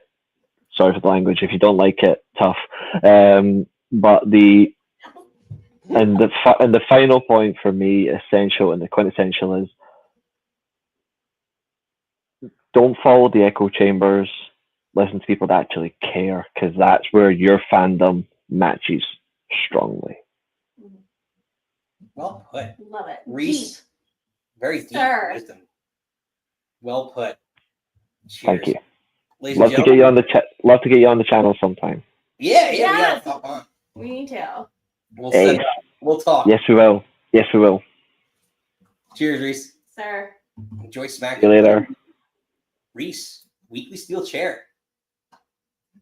We're newest regulars. We're gonna have to do some intro. I know. I'm surprised you haven't made one yet. Well, a lot of it's about inspiration and like ideas and like I had some ideas that I threw around it, and like some of them you're like, I don't remember any of them. I know, probably. It's like everything. I say things to you, and I hope that you listen, but You you still have you're to probably- hearing, just like you, man. Yeah. All right, Nikki, let's get to it. Are you ready? Another regular on the line. Say his name and he appears. I believe it's even.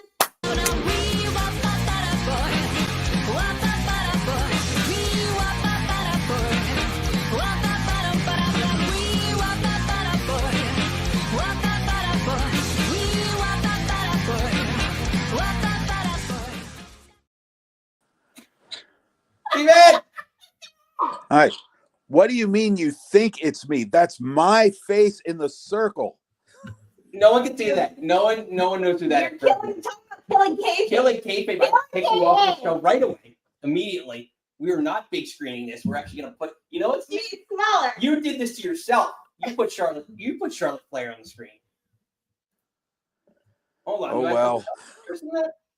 Put that foot that he doesn't like. I can't tell. Is that Charlotte? I can't even tell. That's not a very good picture. Closest, Nikki, we don't have much in the database. The closest I got to feet is this.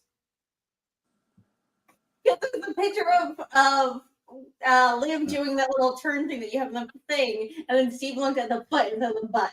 Steven is killing kayfabe one call at a time. Unbelievable this guy. Oh, excuse me. I've used pictures of myself before.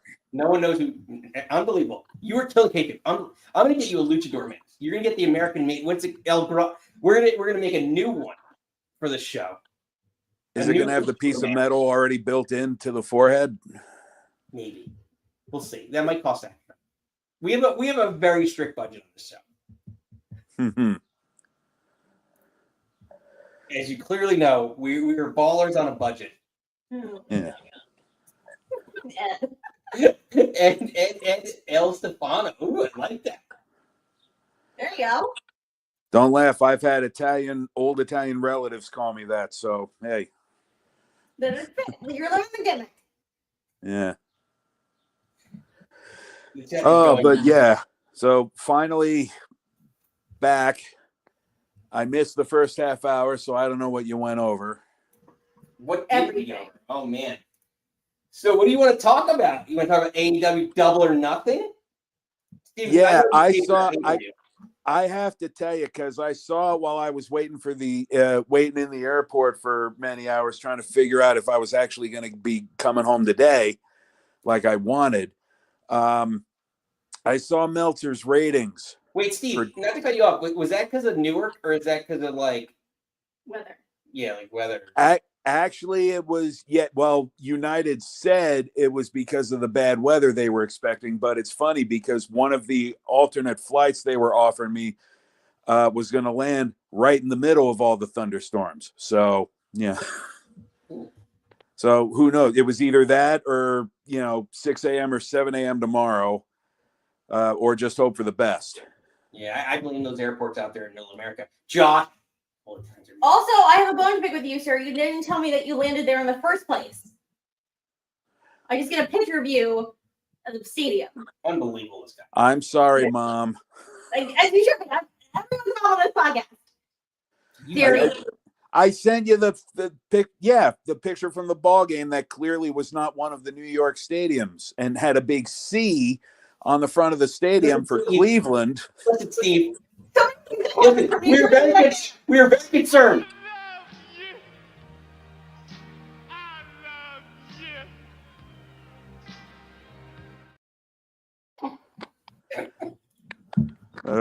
Well, thank you. That's very kind. And that's the other stadium. My username today is, by the way, where that picture was taken from in Huntington Bank Field after I climbed all the way up there on slippery concrete because it rained all day. And I made it up there all by myself. And then that picture you see right now is the face of me realizing with 2 songs left in the concert, oh shit, I got to get back down now. No. What do I do? I blame those concert venues in Middle America. Josh, I'm talking to you, Indiana. Well, AC/DC was awesome, so it was pretty much worth it. Nice. All right, so anyway, like I said, I was sitting around waiting in Cleveland Airport to see what was going on with the flight, and I happened to see Meltzer's ratings for Double or Nothing, his star ratings, and I know it's Meltzer, but of course, the Ospreay match goes over the limit, and the pre-show match got like 4+ stars, I think. What pre-show match? I forget who it was. I don't have it in front of me, but there was a pre-show match. Yeah, I'm saying, was it the one that was like Roppongi Vice and the Callis family and then whatever faces they were facing? I don't think it was that one. I think wasn't there an 8-man that they did before the main card. Yeah, I think that was the one with like Callis family, Roppongi Vice. Because the other one was Megan Bain, Penelope, and Harley and Anna. Yeah. So I read so I read these ratings, and I read this was on Reddit, and I read a comment that I would like to share regarding Meltzer's rating system, which is basically that an AEW, I'm paraphrasing, an AEW pay-per-view could be 5.5 hours of a monkey shitting, and Meltzer would, think it was the greatest thing ever. Yeah. The extra greatest thing ever if that monkey happened to be shitting in the Tokyo Dome. I'm like, Dave, can you at least pretend when you're not fighting with like AI bots on Twitter that, you're, can you at least stop pretending you don't have a bias? I mean, just please. Yeah. I thought his bias would be more like he was anti-Vince. But now that like Vince is not around and it's more Triple H booking, I thought maybe he'd be a little kinder. But no. It's been rumored, although I haven't heard this for quite a while. It's been rumored that Dave has been given a very small financial stake in the success of AEW, and which, if true, would explain a lot. Yeah. Like very small. Like I think the number I saw was like 3. He's got like 3% ownership that maybe Tony gifted him or something. And just, then stop saying you're a journalist then if you're going to do that. And whatever this bullshit is where you're trying to correct a robot on social media. I'm like, dude, it's a robot. Stop it. Yeah, I don't think he understands. Do you also think really at this, in 2025, that Meltzer has such a sway on people like, oh yeah, Meltzer said this was good, so I think it's good, I'm going to watch it? Or do you think we're wrestling fans, so it's weird. It's kind of what I used to say. I was like, we're a weird bunch. I think some people subscribe to that, most notably Ospreay, as, well, sure, Ospreay would. He just got his 5.5 stars, the highest match rating of the night, and he's had what, 6 5+ star matches in the last 2 years, I think I read. I don't. And so of course he's gonna appreciate Dave's ratings. True. But I mean, just the fact that Kurt Angle never had a 5-star match. Yeah. True. Shawn A lot of his Michaels, elements, the athletic elements. I think he's kind of obsessed with the athletic elements more than the story. I don't know. yeah. But that's what the AEW. Did he also give when it was Kenny Hangman for the belt? But that was more all story. He Yeah. did a fun match, but I think it was more story. Yeah. And he makes excuses for, AEW's, not very good ratings, although they've stabilized a little lately. And he makes it, it's because the NBA playoffs or because the game was on or whatever. But he won't give that same quarter to WWE, when they're rating, for their ratings. It's like, well, the game, there was another game that day. They could have had better. And, the max streaming numbers are, what's the sources, trust me, bro, on the streaming numbers. Just Dave, Jesus. I would have started babbling about it in the airport, but nobody would have known what I was talking about. They would have taken me to airport jail or something. Yeah, you wouldn't have made it home. We'd have to bust you out. I'd still be in Cleveland with all the friggin' bugs I had to deal with. They would have said this. Bugs. They would have said this. Cut it out. Get out of here. Yes, unbeknownst to me, I went during midge season in Cleveland. Midges are these little annoying friggin' bugs that come out by the millions for a period of a week and a half, twice a year to mate. You have to watch, And if you're, and if you're, I have pictures of. They don't bite. Keep your porn to yourself, sir. You, sir. Well, now you're just making me feel all dirty about it. I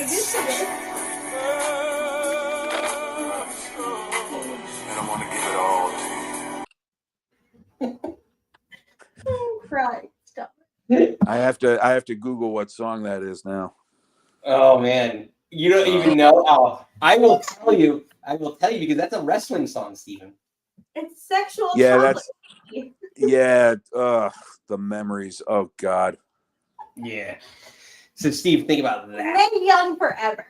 Yeah, I haven't. I literally, before checking in is when I walked in the door, and I haven't even considered dinner yet, and now I have to think about a 85-year-old woman giving birth to a big slimy hand.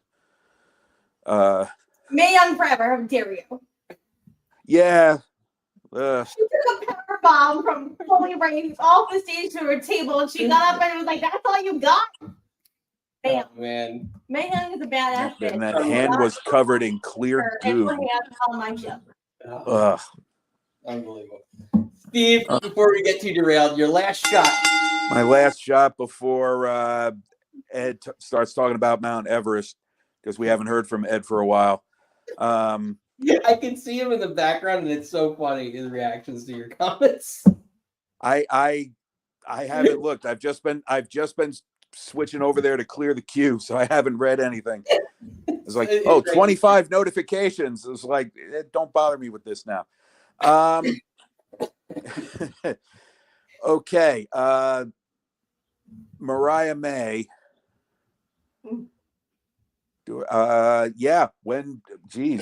I'd love to see her. I don't think we were talking about the nun gimmick, which was pretty funny. But kind of related to that, I don't think there's that many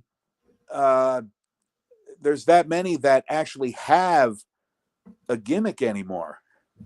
I think there's more that are just like, they're a tough man or they're a tough woman and they have attitudes or they don't have attitudes or whatever. But, obviously the Wyatt Sicks Bray Tribute Act has a gimmick.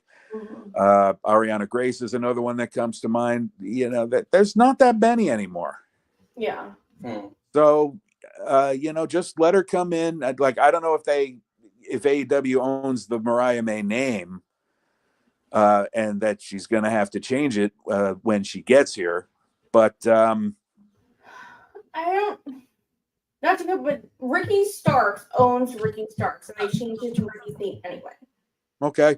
I don't know if that means, Mariah June. but I'm pretty sure. I'm pretty sure she was Mariah May Or who April. started.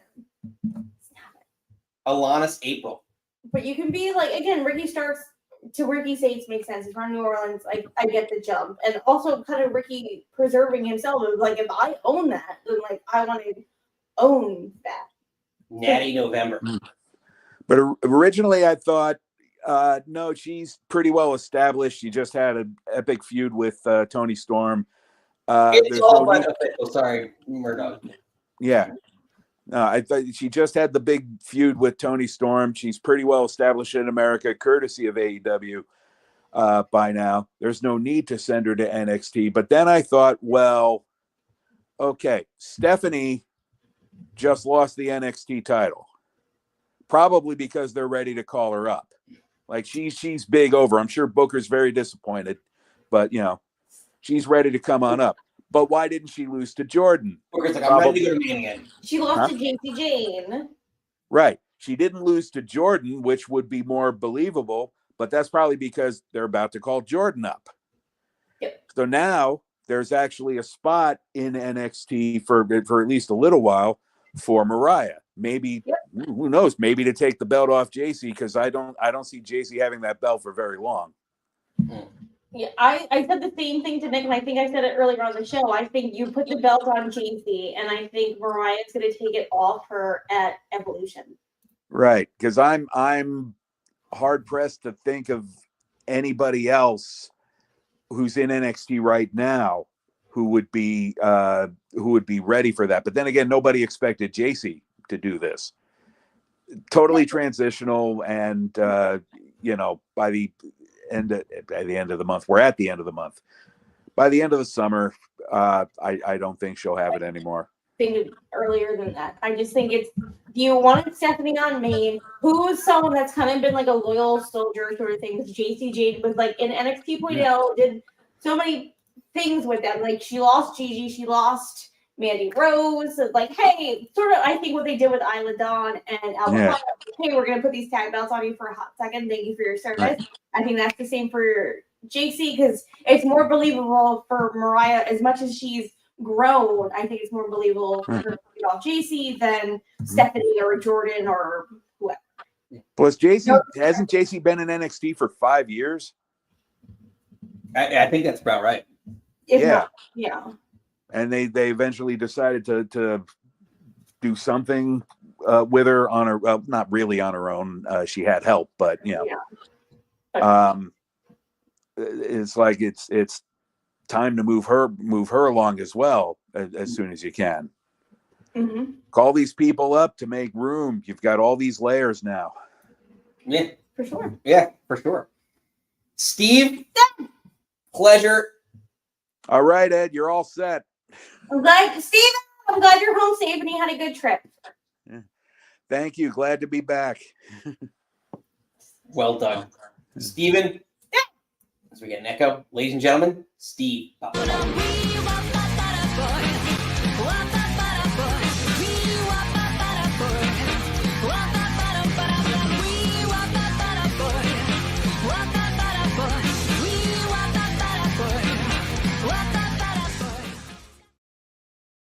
All right, we got one left on the line. Get through some quick comments. Buddy Murdoch from Jetstream. Title's the lifetime achievement gift for JC and NXT for what, 7 years? Yeah.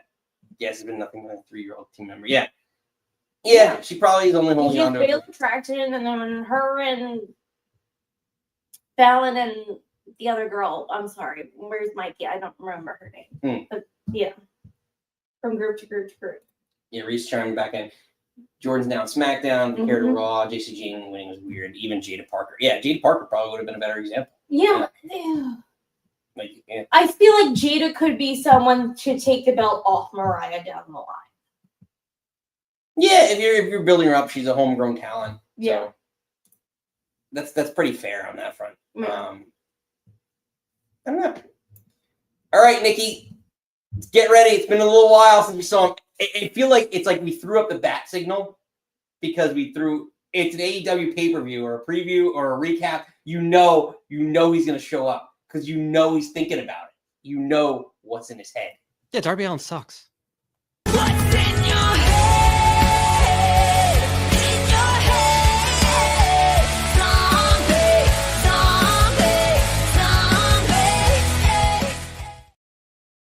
Ed, back from Mount Everest. Oh no! He's muted. He's got that connection. Oh no! Love isn't always on time. Oh, hold the line. Love isn't always on time. I goofed. I'm sorry. Unbelievable. It's been a little bit. You botched it. Botchamania, Ed. See, this is what happens when you don't show up for the show for a couple weeks. You're not wrong. You No, missed you're everything. You're 100% right. Ring No, rock. yeah, right. A little bit. I did want to start. Reese actually put what I've been trying to, I guess, formulate to you guys off camera. Like, 100%. This breaks the echo chamber of just all the crap that I get notified of all day long with just like what culture and the cultaholic guys and just like everybody just gargling Meltzer's dick and cock and balls all day long. Holy shit. Yeah. But yeah, no, Steve set me up pretty good with Darby climbing Mount Everest. Listen, I could do it too if I had enough money to pay those guides to just walk me on up there. I know a little too much about how people climb Everest nowadays, and that's essentially what happens, right? There's a bunch of guides that are doing all the hard work. It's still an achievement, right? Like you still got to dress for it. Is he looking a little like papoose? And he just like gets beat up? No, so I mean, like people are walking ahead of him, and there are paths that are like carved to go up there. But you know, it's still a feat, right? Like you still got to dress for it. It's a little chilly, a little bit. Yeah.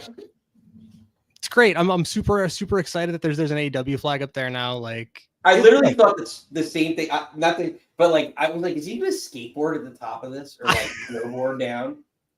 Honestly, I'm here for it. No, dude. I honestly wish like he got up there and then as he's like celebrating, he goes to take the picture. Sting just shoots down from the rafters on the harness. Like, yeah, and he hangs out with Darby hangs out with This is my stand. Sting. No one gets over on me, brother. That's my actual gimmick. I actually hate that guy. That guy's terrible. I know. I have to have multiple intros now. One for your Hulk Hogan hatred. Which may or may not, I have to find. I'm sure they have to exist somewhere on the interweb of like the Iron Sheik shitting all over Hulk Hogan. Oh, there's tons of clips of him on Howard Stern. Just fuck the Hulk Hogan. It's great. It's fantastic. Breaking the Hulk Hogan. No, honestly, like if you're gonna flip the current intro I've got, just use that really awful picture of Hogan from like whatever Zoom call he was on from like whatever appearance he did recently, where he's just got like sunken in eyes. It's awful looking ghoul. It's terrible. Ed, the only other thing I got for you is your new job, your side gig. Oh, new manager, new Catch Republic. The Three Amigos. Just the most naked lads. Just the most naked. Just the most naked wrestlers ever. For the record, I want you all to know that there's only so much amount of data I can put into the StreamYard. So I had to delete out drops, and I had to make a conscious decision to keep that one. I love it. That we would use it more than once. So that shit's going to get really... I'm going to put that shit over no matter how... If I have to strap a rocket to that motherfucking thing, we're gonna throw that shit in until it gets over. I'm telling you, I'm getting my manager's license right now. Like you're going to see me on Raw and or SmackDown. I don't know where they are. I don't think they know what brand they're on. To be fair. No, they're coming. They're coming. The Three Amigos. Listen, especially with what they're wearing. If they're coming anywhere, I got to get out of the way.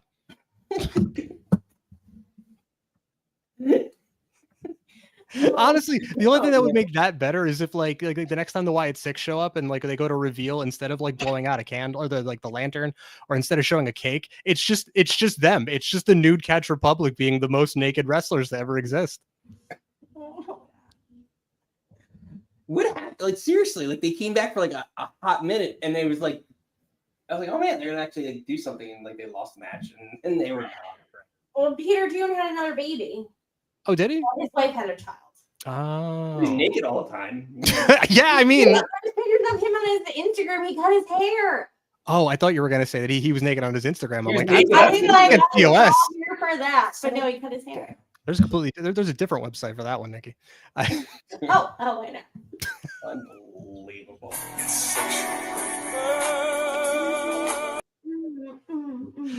Holy shit! Yeah, and it's one of those too. I saw the same some of the same stuff Steve was talking about with the match ratings and everything, and I'm like, yeah, I'm glad that a match that had Drowning Pool's bodies as its soundtrack. Honestly, that's the only clip of that entire Double or Nothing show that I've seen. It was fun like the first time, and then when it hit like the fifth time, I'm like, okay. I mean, it's like a New Jack match, right? Like New Jack comes out and like, you know, they hit Natural Born Killers and he comes out like strumming an acoustic with like pushing a shopping cart and you're like, fuck yeah, let's go. And then the 12th time it's on, you want to kill yourself. And New Jack was fun to watch, don't get me wrong, but it's like, it's too much. Yeah. But I don't know. I don't know what this company's doing. It's obviously not my cup of tea. And I want it to be. I just don't know what's going on. Sorry. Emmett Steven. Why do you do this to me? Oh, I wish I could remember the other guy that was talking about come Wednesday. He was yelling at Dijak. Von Wagner. Oh. Wait, what? Reverend Devon. No. Sorry. This chat is going off on this the New Catch Republic is getting over. The New Catch Republic with their local. I'm telling you, long-term storytelling, the Nude Catch Republic on their way up. They got to clash with Cold Brew. They're on a collision course. Oh. Where is that guy? Just being the best indie wrestler ever. Like, I thought he was on like Evolve. Wasn't he on that show for like a hot second? Maybe. I don't have Tubi, so I don't know. I haven't watched. I haven't watched a single thing. Is it on Tubi? I You got Nikki's like, I have no idea. don't know. I'm trying to keep track of everything. Like, There's too I'm much. lucky. I didn't even know Saturday. I thought Saturday night's main event was going to be on NBC. No. I thought you were about to say, I thought Saturday Night's main event was going to be on Sunday. At this point, No, it wasn't. I watched it on NBC. Was it? At this point, I'm waiting for like Tony Khan to do Saturday you main didn't event watch it at 11 o'clock Saturday to go into Sunday just to screw with people. No, I watched The it on NBA NBC. ran over, so Saturday's main event actually started at 12:01. He's going to start running shows at 6:05, but all of the AEW pay-per-views like 17 hours long, so it spills into the next day. John Moxley's bleeding halfway through eating a hot dog somewhere. It's a festival. It's a festival. Listen, I'm glad Marina Shafir has more 5-star matches than Kurt Angle. That's good. I'm glad Lars Sullivan has more 5-star matches than Kurt Angle. Wait, do you count Gabe Kidd as having a 5-star or no? I don't think he had one before this, but he definitely does now, which he wrestled Kurt Angle once. Nikki, you've seen this. Have I? One of like the 3 matches Kurt Angle had in WCPW. Oh, then I did see that. Because I watched every WC. Yeah. It's our boy Gabriel Kidd. Time. No, I've definitely seen it. After 3 cocktails, I can't tell you what it was, but I've watched every WCPW thing, so I know. Oh, what a fun time that was. I'm disgusting. I get it. Oh, Ed, get ready. New Catch Republic with Big Dick Johnson. Oh shit! There we go. With Big Dick Johnson, and they're hanging out with Big Dick Dudley. Oh my gosh! It's too many. Listen, somebody get the necromancer Chris Jericho back here. Put it away. Listen, I'm happy he's off my TV. Let's like, I don't know. I Yeah, think that's half my I'm- problem. I really want AEW to start building new stars. Because I really am just sick of like, okay, you know, we've got Edge and it's just a bunch of rehashed WWE guys. I mean, like, you know, we've had this conversation a million times. It's rehashed WWE guys. It's guys that are supposed to feel like a big deal from New Japan, but like your American audience has no idea who they are. Like Tanahashi came out, what was it at that show or was it at this past Dynamite? Like It was Double or Nothing. What's his name? It was pre-show. Yeah, but was it Tanahashi? Yeah. Hiroshi Tanahashi was on the pre-show. Yeah. No, what was the other? I always mistake them all because I don't know. There's Okada. Was it the Okada Speedball match that came out, or was it the I think match it's that Tanahashi. Though. It was Tanahashi, right? No. I also feel like this is part of the problem too, that they just jam pack 75. No, Tanahashi was at Collision. There you go. Okay, there you go. Yeah, because I watched Collision, came down here and podcast with you on Sunday, and then we went upstairs and watched pay-per-view. I was like, this is like too much AEW in my brain. So many flips. Flippy doos. Yeah, Yeah, I mean, it's a great point because, like, honestly, the same thing happened with the. And I was messaging Reese in the chat. Like, I was talking to Reese about like, now I'm gonna blank. I'm gonna get all dyslexic on that. Tekla. She debuted on AEW on Wednesday. It's like I did see her cool back bend. yeah, I don't know who the hell she is. Like, Nope. and again, it's the same thing. It's like Jamie Hayter just was in the finals of the Owen Hart Cup, and now Got one hit behind by someone. Then they're like, oh, and like, I used to be able to keep up on all the things I can't now. But then I was like, I have no idea who this girl is. Nope. Not a clue. And it's one of those things that, like, again, like I friends of mine who are getting back into WWE, and the way that they present people, right?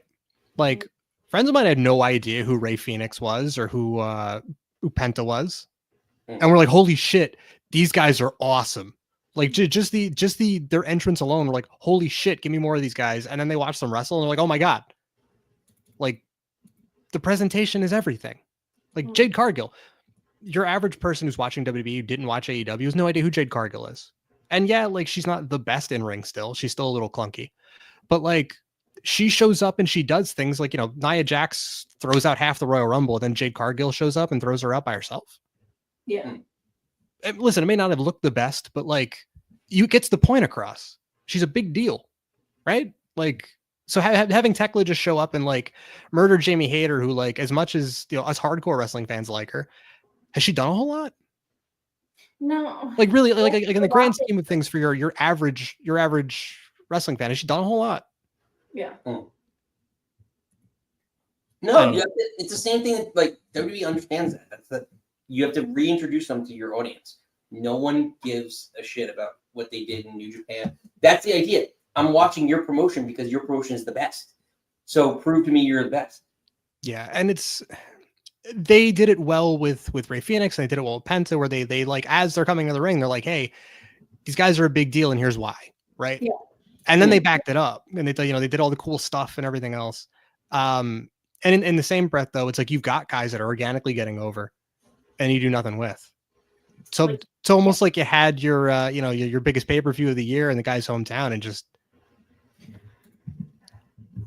we haven't talked and we need to talk. This is maybe a sidebar conversation without the text, but like I watched his documentary. So did I. Girl. So if you don't know who we're talking about, Carrying Cross, by the way, I think at time of us going live right this second, I think he's the number 3 merch seller right now. Yeah, Maybe. Yeah. Because it, at least a week ago it was number 1, and a couple days before that was 2. Yeah. So I mean, so he's at least still in the top 5 with just like a very okay looking t-shirt. It's not. But hell, I might throw money at it just because this guy's awesome. And then people are speculating because when he cut the little backstage thing with Sammy, and then you saw Scarlett in the background on a ladder, and they're like, "Oh, is it going to be the ladder match?" Blah blah blah. It's over. Well, that's why I was asking who's going to be who's going to be qualifying for the Money in the Bank. I don't understand how you don't just give this guy the briefcase unless. Got to be another qualifier on Raw to even it out. So the only way the way I look at this, because this guy is organically he's organically getting over. I hate using terms like that, but like, he's organically, the crowd fucking loves this guy, right? Showing up on main event, it almost sounds like Stone Cold Steve Austin showing up, right? Like, they're going nuts. The only way I see this working is that like he gets like the character gets frustrated now of like, I'm not getting an opportunity, I'm not getting an opportunity, I'm not getting an opportunity. Maybe he's the guy that stops the cash in, and then maybe like he's now fighting from behind and is taking out everyone. That'd be great. Like you kind of start running back the and like I hate it too, because you hear a lot of like, he should just shave his head and run the NXT stuff back. I don't think we need that, but I like the moveset he's got. So it'd be interesting to see him pop up and like someone goes to cash in. It's like, nah, Cross is here, hits him with the forearm or the elbow or whatever, knocks him unconscious. Somebody else goes to do something, or somebody else is about to win the title. He chokes that guy out, right? Like, I want this guy just taking everybody out, or like we finally get to see what his grand design is. Like he stops playing, he stops playing chess with everybody and starts kind of not necessarily hitting an end game, but like, snaps the fingers and we get to see a little bit of what's happening. Go into the next phase. Like, I want like a Manchurian Candidate to like come up and be like, he was, behind the scenes all the time. Mm-hmm. Like, what would be absolutely crazy to me is if like, if they didn't do this thing with The Rock, if Karrion was the guy that corrupted Cena. Yeah, I think. Yeah, great. Because they had the again, he's doing a lot of his character work on social media. There was an Instagram post from, I want to say, last year's SummerSlam or whatever. When did he wrestle Solo? Oh, the singles match that Solo like murked him. The SummerSlam last year, 2 years ago. Wasn't that in Saudi Arabia? Maybe. Yeah, it was a Saudi show. Maybe it was that. But then we're in Saudi 2023. Maybe it was then, because I there was some Cena match. It might have even been the Cena match that he had with Austin Theory, but Cena loses, and then like when he gets up and goes to start walking to the back, Karrion's just peeking his head behind the curtain at Gorilla. Oh. It's just there's just like a camera behind him, and it's like, he's so good. Give this man some flowers. Nah, seriously. Just so good. Ed, will you go? Your last shot. And it's been a little bit. You are one of the holders of the briefcase for Money in the Bank for next week, so get ready. I may just pop in and start ranting about God knows what. You don't know. I know. No one. No, that's your wild card. I'm here for this. But Charlie Davey, I'm like, wild card. Well, next week's gonna be a very, very fun show as we break out the Money in the Bank or the regular in the bank briefcase. I want to. Is Money in the Bank. Therefore, this will now be a triple threat match. I know you love Lillian Garcia, Nikki. Oh, girl. Championship. It's great. I don't think she can't. I hate the way she says championship. I mean, because she doesn't pronounce the consonants. Sorry, I know everyone loves Lillian Garcia, and it's maybe she's also my Nia Jax stream. Everyone loves her. They're not like most girls. She's gonna come back and do Resurgence next year. She's gonna have the greatest run of her vocal career. I'm growing fonder of the guy that's on SmackDown. I don't remember his name. He's not bad though. He's okay. I mean, I liked it when John Cena gave him crap, and then he was like, "Oh yeah, I'll actually read the thing you're handing me." It's good. Yeah. I'll do better. But Ed, let's let you get your last shot in here. Oh well, I mean, the reason that she doesn't pronounce those consonants at the end, it's actually like an old school vocal trick. It makes it a little easier to project and keep the notes going. Same kind of thing with like the other way around. If you were gonna like pronounce a word, it's a little easier to instead of like hotel, because you get that sound, it gets rid of a lot of air. So like you'll hear some people if they're singing certain things, like you'll get hotel instead of hotel, right? Makes a little bit of sense. Hotel, holiday Inn. No. But no, my last shot, it's been a little bit, guys, but fuck Hulk Hogan. He did the well done, he did the thing. Yeah, Darby Allin sucks. What's in your head? In your head. Zombie.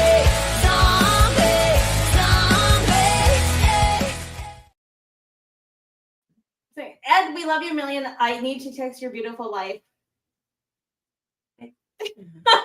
Nikki, that we're getting through some We're comments. making some not kayfabe news. Lillian Garcia for life. No, she can't fucking talk. Sorry. I'm sorry. I'm sick. I said what I said. Oh, it was 2023 Crown Jewel Cena. What did I say? We're talking about Cena? Yeah, it was Solo Cena. I was talking about Yeah. when they did the thing, and I was. I do in remember that. Because we were at my cousin Carmine's wedding. Yes, I feel like people. I'm done with weddings. I think all our people are married Wedding? now. Yeah, don't get married on a wrestling weekend. I'm going to say this right now. If you get married on a wrestling weekend, we're going to have some serious problems. But I If think there's a big pay-per-view, coming up, I'm going to be really, really pissed off. Go fuck yourself. But I think all our people are married to beautiful people, so I think we're good for now. Yes, we are Unless all good. one of our cousins get married, we have to show up. But I think we're all our people are with their people. Exactly. They're good. We're good. Before we hammer out of here, make sure you smash the old like and subscribe.